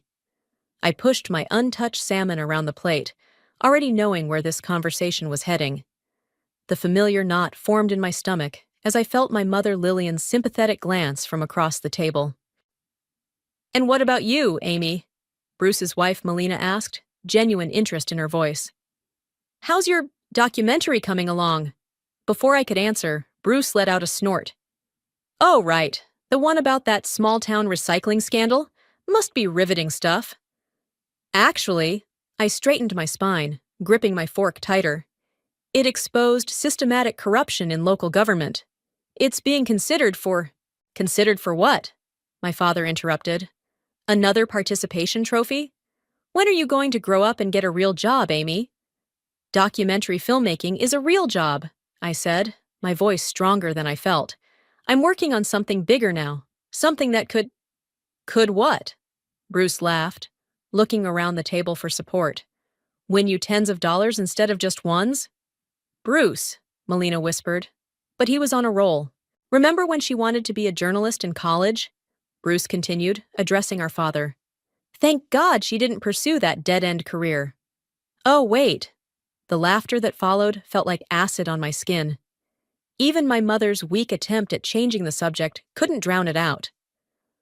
I'm investigating corporate fraud, I blurted out, desperate to be taken seriously just once. Major companies, serious violations. People need to know the truth. The silence that followed lasted exactly 3 seconds before my father set down his wineglass with a sharp clink. Corporate fraud? He leaned forward, his amusement morphing into something darker. You mean harassing legitimate businesses with your amateur camera work and conspiracy theories? They're not theories when you have evidence, I shot back, immediately regretting my words as I saw his expression change. Evidence? Bruce's lawyer instincts kicked in. What exactly are you implying, little sister? I'm not implying anything, I said, pushing my chair back. I'm stating facts, and soon everyone else will see them too. Listen to me very carefully. My father's voice dropped to that dangerous quiet tone I remembered from childhood.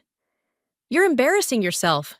More importantly, you're embarrassing this family. It's time you stopped playing at being a filmmaker and found something productive to do with your life. Edward, my mother finally spoke up, perhaps we should... No, Lillian, she needs to hear this. He turned back to me. Your brother made partner at 30. He has a beautiful home, a respectable career, a family on the way. And what do you have? A camera and delusions of grandeur? I stood up so quickly, my water glass toppled, spreading across the pristine white tablecloth like a slow-motion disaster. What I have, I said, my voice shaking with rage, is integrity, and a story that's going to make you wish you'd taken me seriously. Sit down, my father commanded. You're making a scene. No, I'm making a documentary, and trust me, you'll want to watch this one. I grabbed my bag and headed for the door, ignoring my mother's calls to come back. As I reached for the handle, Bruce's voice carried from the dining room. Always so dramatic. No wonder nobody takes her seriously. The door slammed behind me with a satisfying bang. In my car, hands trembling on the steering wheel, I pulled out my phone and dialed. Ria, it's me.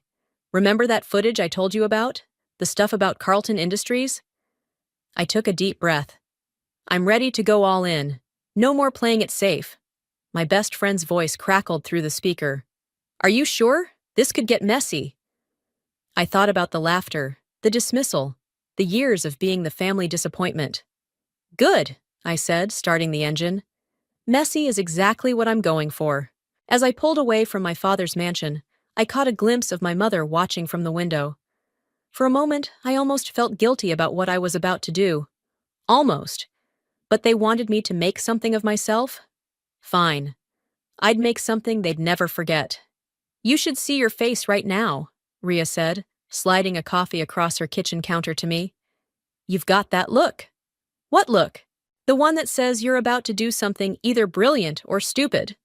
She leaned forward, elbows on the granite. Maybe both.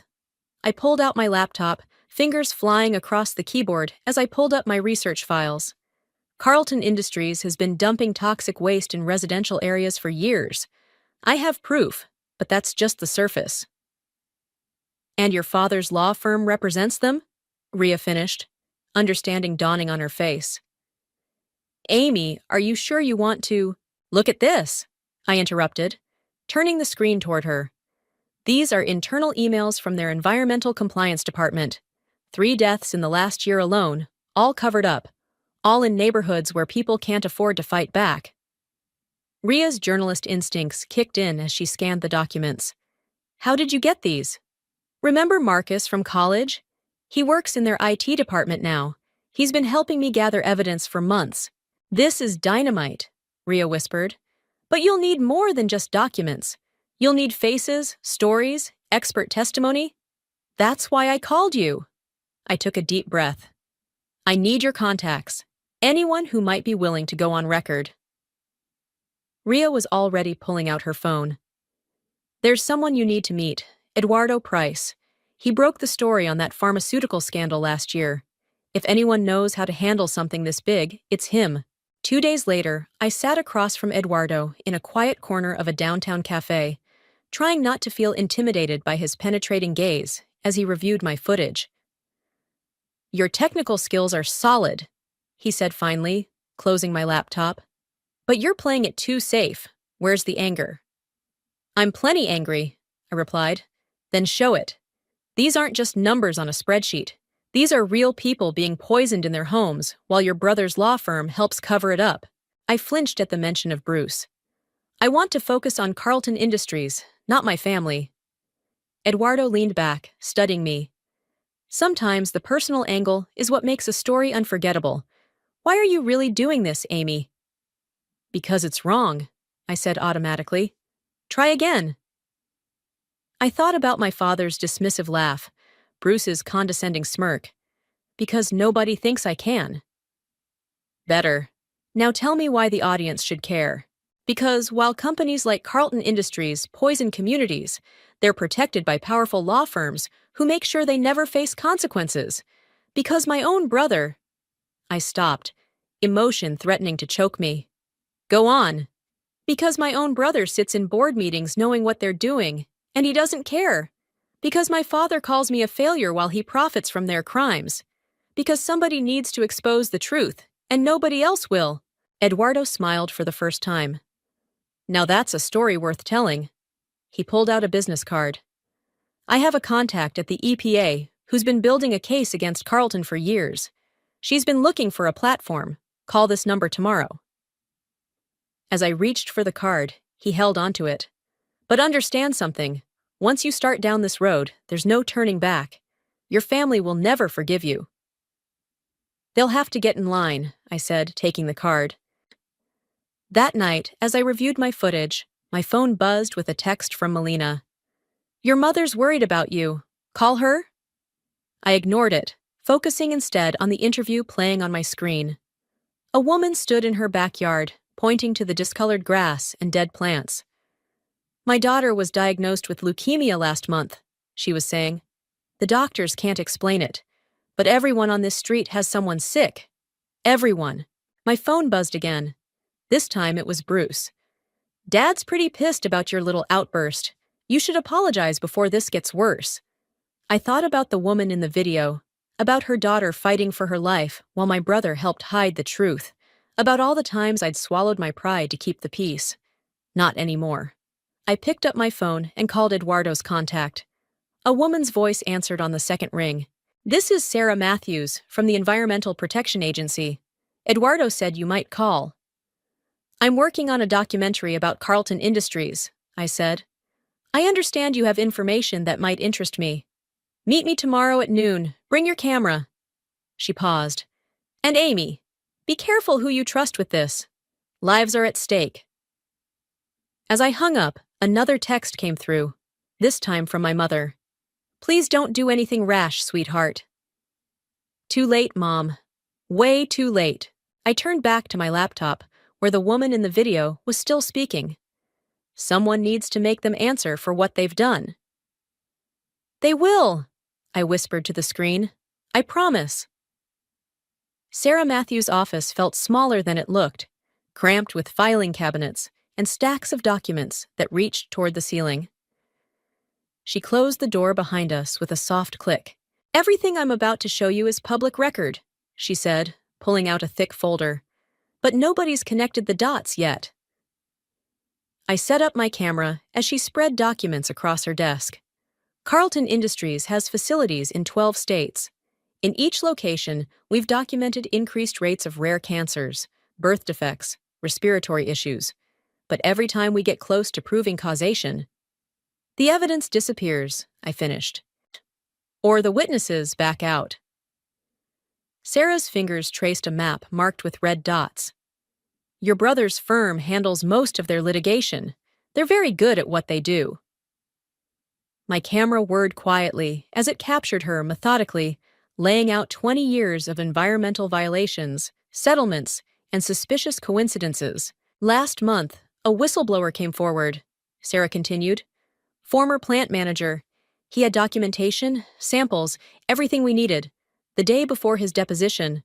She paused, shuffling through papers. "What happened?" "Car accident, single vehicle, no witnesses." The implications hung heavy in the air. My phone buzzed. Another text from Bruce. "Dad's hosting a dinner for Carlton's CEO next week. Time to bury the hatchet. Come." I ignored it as Sarah pulled out more files. 3 hours later, I had enough footage to make any corporate lawyer nervous. As I packed up my equipment, Sarah grabbed my arm. "There's something else, off the record." I set my camera down. "Your father's firm. They're not just representing Carlton, they're shareholders, major ones." My stomach dropped. "How major?" "Enough that if Carlton goes down, your family goes with them." I drove straight to Eduardo's office, my mind racing. He reviewed the footage in silence, occasionally nodding or making notes. "This is good," he said finally. "But we need more. Someone inside Carlton willing to talk." "The last insider died in a convenient accident," I reminded him. "Then we need to be smarter." He tapped his pen against his desk. "That dinner your brother mentioned, Carlton's CEO will be there?" "Yes, but..." "Perfect. Get yourself invited." I stared at him. "You want me to spy on my family?" "I want you to do your job. Sometimes that means getting your hands dirty." He leaned forward. "Unless you're having second thoughts." Before I could answer, my phone rang. Melina. "Amy? Thank God you picked up.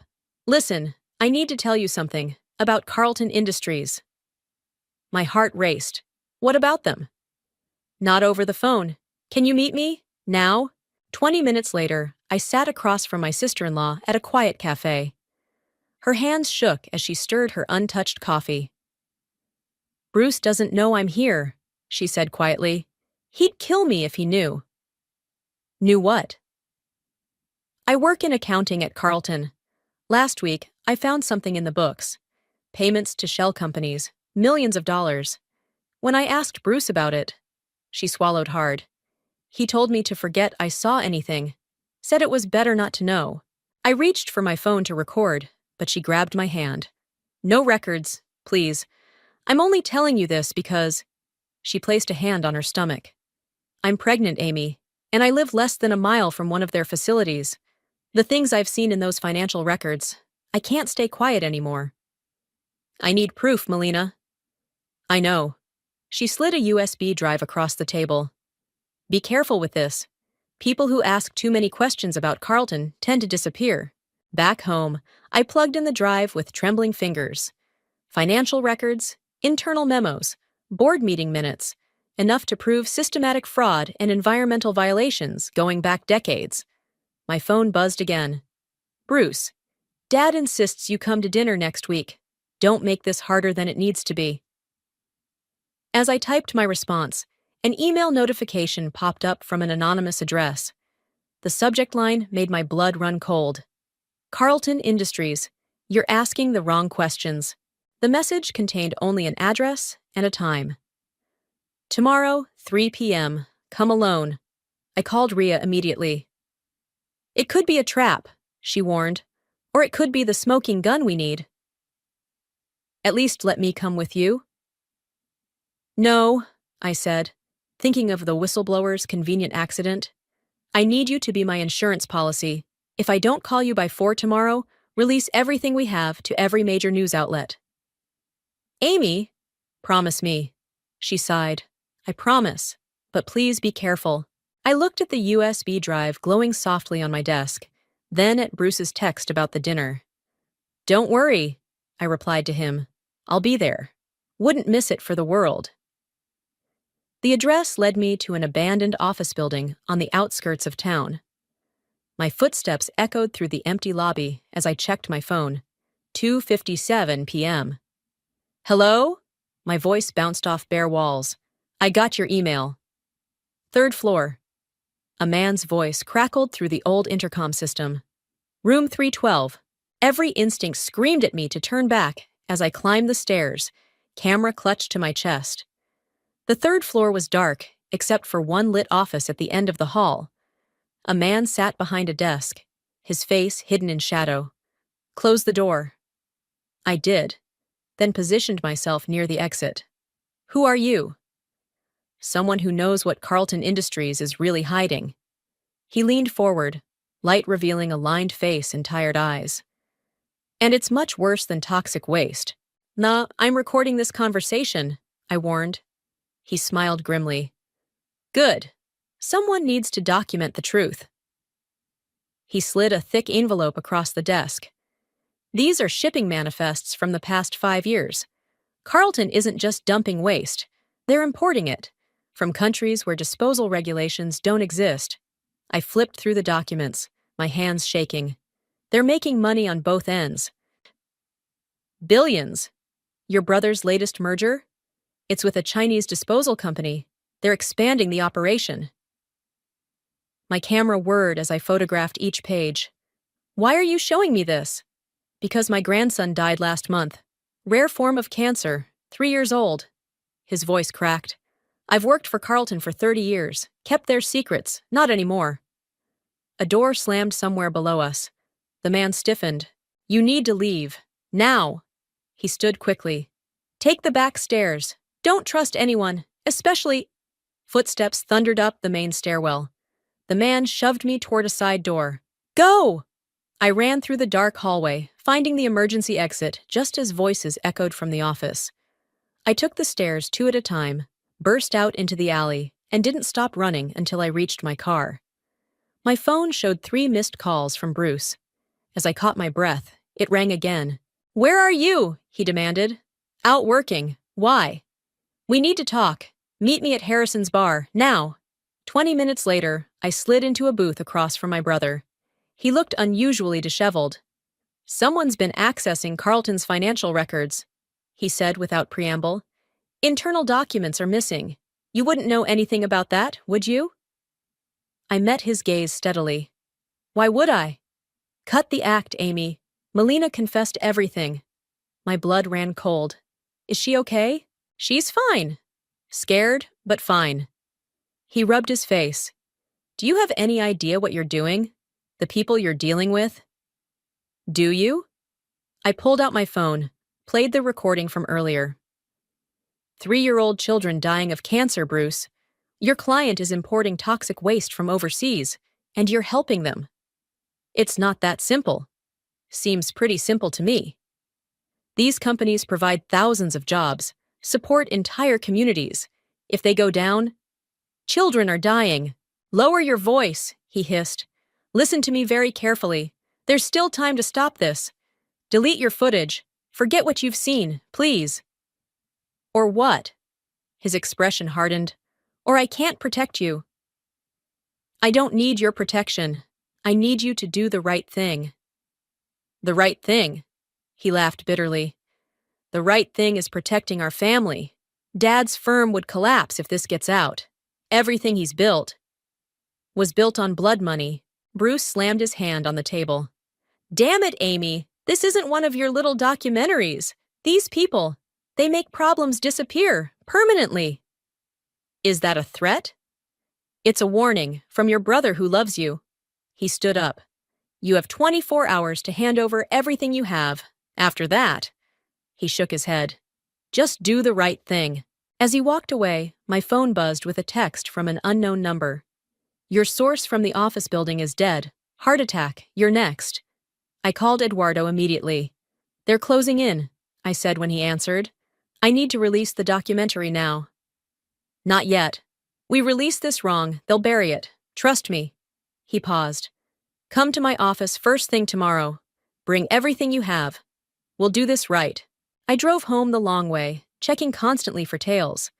In my apartment, I copied all my files to multiple drives, sent one to Ria, another to a secure cloud account. Then I sat down at my computer and began editing. If anything happened to me, the world would know why. My phone buzzed one last time. Bruce again. 24 hours, Amy. Clock's ticking. I turned back to my screen, where my source's face froze in mid-sentence. Someone needs to tell the truth. Don't worry, I whispered. They will. The knock on my door came at 3 a.m. I froze in front of my editing screen, heart pounding. Amy, it's Melina. Please let me in. I checked the peephole before opening the door. My sister-in-law stood there, mascara streaked down her face. They know, she whispered, rushing inside. They know everything. Bruce has been on the phone all night. They're planning something. Slow down.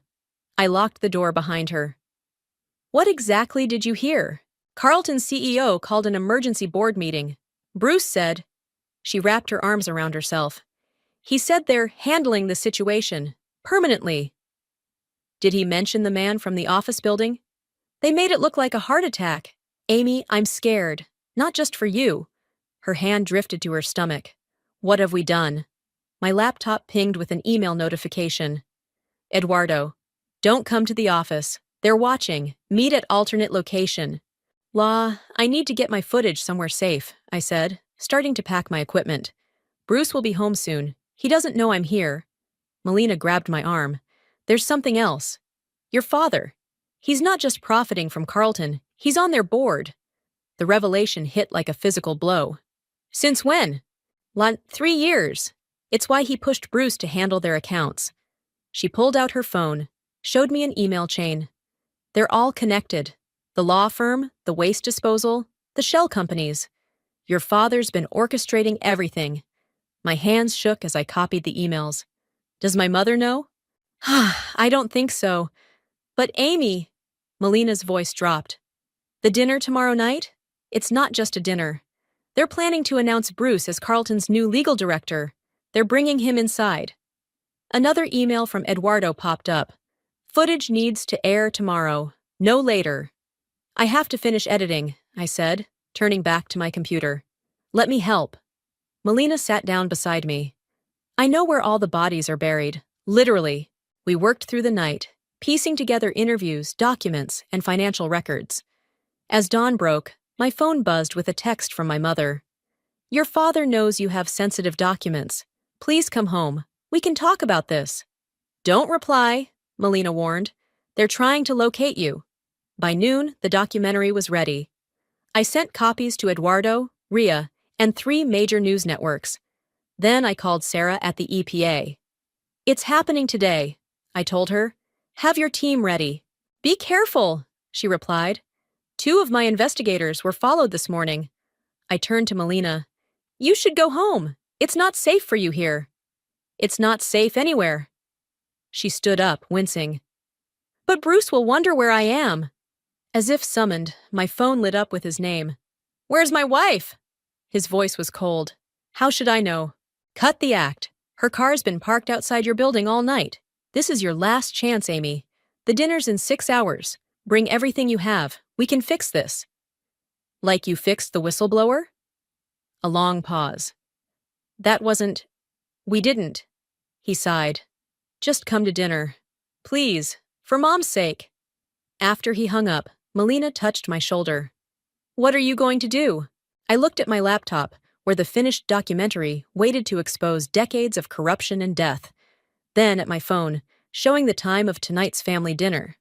I'm going to do both. Amy, no. It's too dangerous. They'll be distracted at dinner. It's the perfect time to release everything.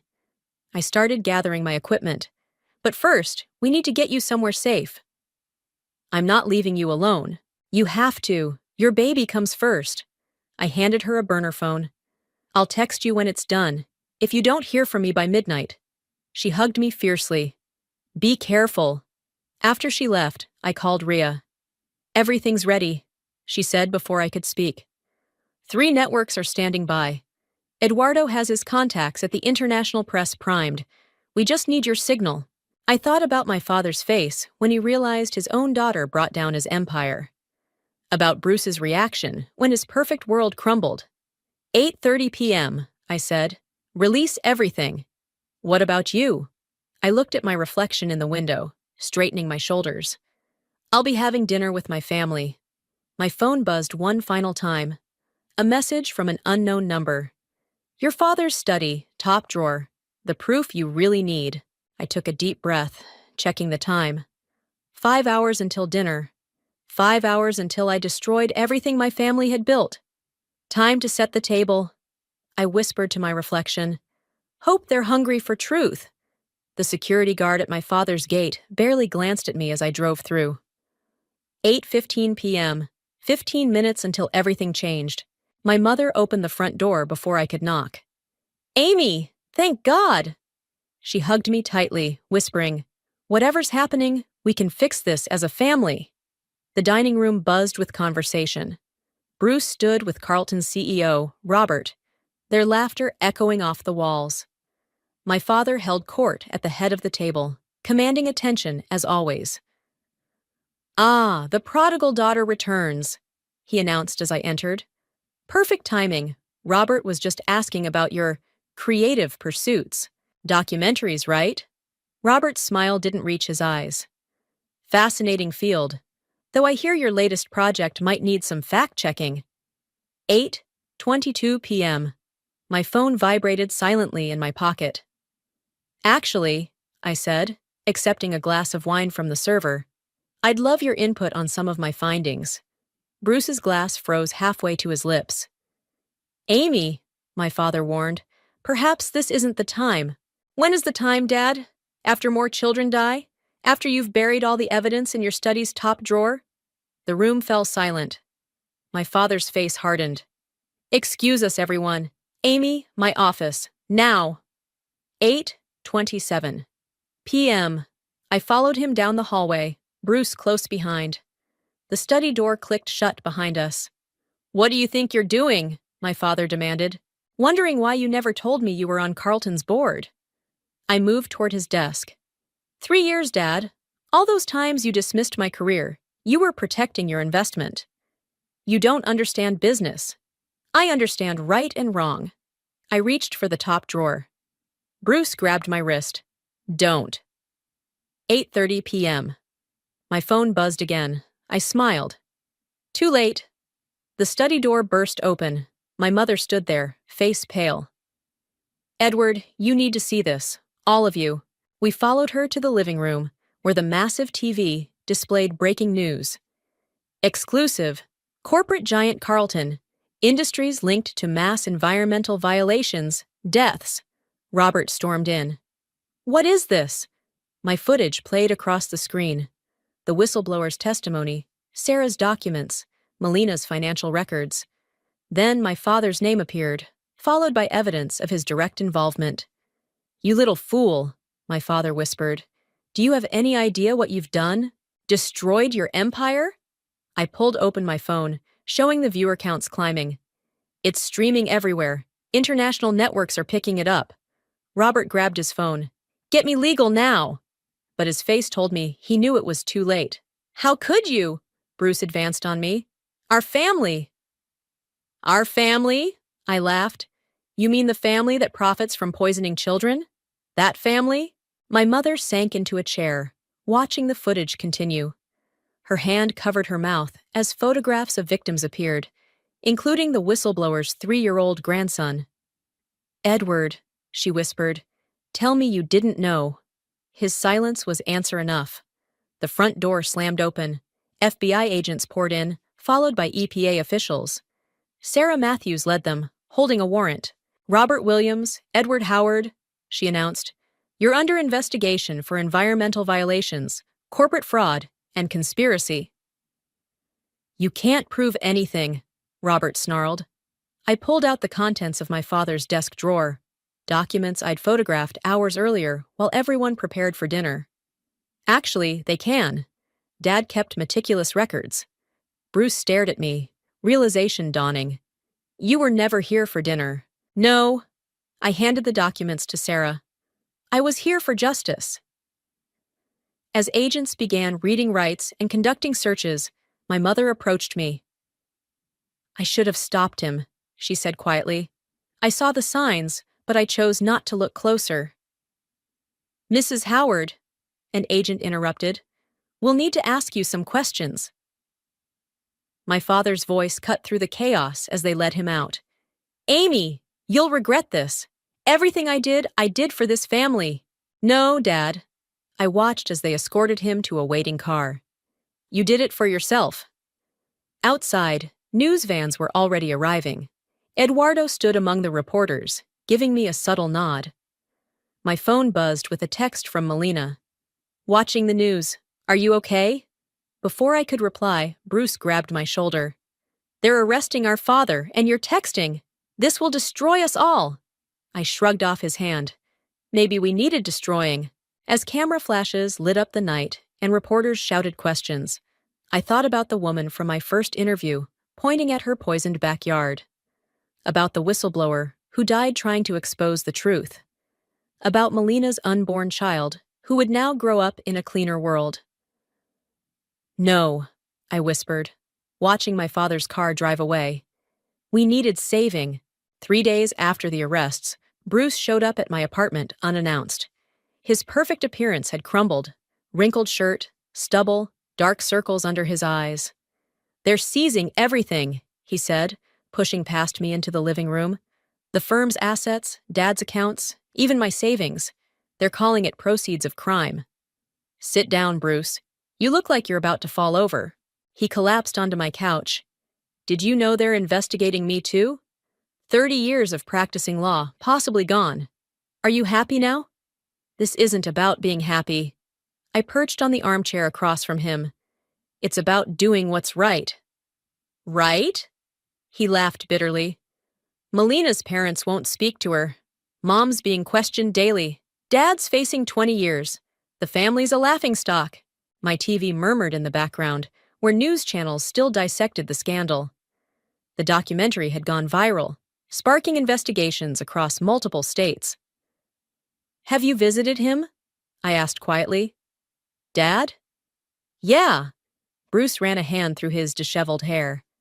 He's different, broken, keeps saying he should have listened to you years ago. My phone buzzed. Eduardo calling again. Another network wanted an interview. They're calling you a hero, Bruce said, nodding at the TV. The brave whistleblower who exposed corporate corruption at the cost of her own family. I didn't do it for fame. No? He leaned forward. Then why? Really? Before I could answer, someone knocked. I opened the door to find my mother standing there, looking smaller than I'd ever seen her. I hope I'm not interrupting, she said, then spotted Bruce. Oh, good, you're both here. She sat beside Bruce, hands clasped tightly in her lap. I've been doing a lot of thinking about where we went wrong as a family. Mom, don't! Bruce started. Let me finish. She turned to me. Amy, I failed you. Every time your father dismissed your dreams, I stayed silent. Every time Bruce mocked your choices, I looked away. You were trying to keep the peace, I said. I was being a coward. She straightened her shoulders. But you weren't. You saw wrong being done, and you fought it, even knowing the cost. Bruce stood up abruptly. So we're celebrating the destruction of our family now? We're acknowledging the truth, Mom shot back, with unexpected steel in her voice. Your father poisoned communities for profit. You helped him hide it. I looked the other way. The only innocent person in this room is Amy. Innocent? Bruce exploded. She betrayed her own blood. No. I stood to face him. I gave you multiple chances to do the right thing. You chose Carlton over conscience every time. I chose family. Family? I grabbed my laptop, pulled up footage of the young cancer victims. Look at these families, Bruce. Look at what your choices did to them. He stared at the screen, at the faces of children fighting for their lives in hospital beds. His anger seemed to deflate. I never meant, he whispered. I didn't think. That's the problem. None of us thought about the real consequences. Mom touched his arm gently. But Amy did. My phone buzzed again. Melina this time. Doctor confirmed, it's twins. Bruce. I showed him the message. You're going to be a father. To twins. What world do you want them to grow up in? He sank back onto the couch, head in his hands. After a long moment, he looked up. The investigators, he said quietly. They've been asking about other companies, similar operations. I've been protecting them too. Bruce, Mom warned. No, she's right. He pulled out his phone. I can't change what I did, but I can stop it from happening again. He dialed a number. This is Bruce Howard. I need to speak to the FBI agent in charge of the Carlton investigation. I'm ready to talk. Mom squeezed my hand as Bruce walked to the window, speaking quietly into his phone. Your father asked to see you, she said softly. I'm not ready. I know, but when you are. She hugged me tightly. I'm proud of you, Amy. I should have said that years ago. Bruce finished his call, turning back to us with tears in his eyes. They want me to come in tomorrow. Full deposition. He attempted a weak smile. Guess I finally chose the right side. Better late than never, I said. As they prepared to leave, Bruce paused at the door. That first night, at dinner, when we laughed at your documentary dreams. He swallowed hard. I'm sorry. You proved us all wrong. After they left, I checked my messages. Eduardo had texted, Major international network wants to fund your next project. Ready to change the world again? I looked at the family photo on my wall, then at the faces of Carlton's victims still frozen on my laptop screen.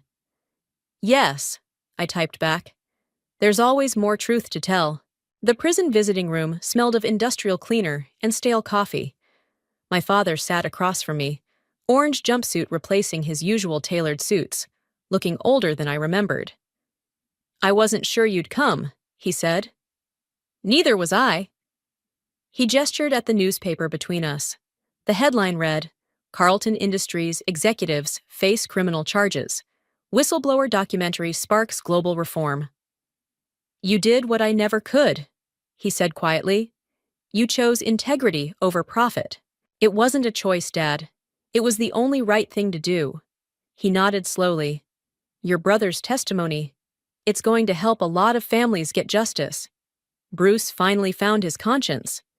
Better late than never. He attempted a smile. Like father, like daughter. You're both stubborn as hell once you choose a path. A guard walked past, keys jingling. Through the window, I could see Melina in the waiting room, her twins asleep in their stroller.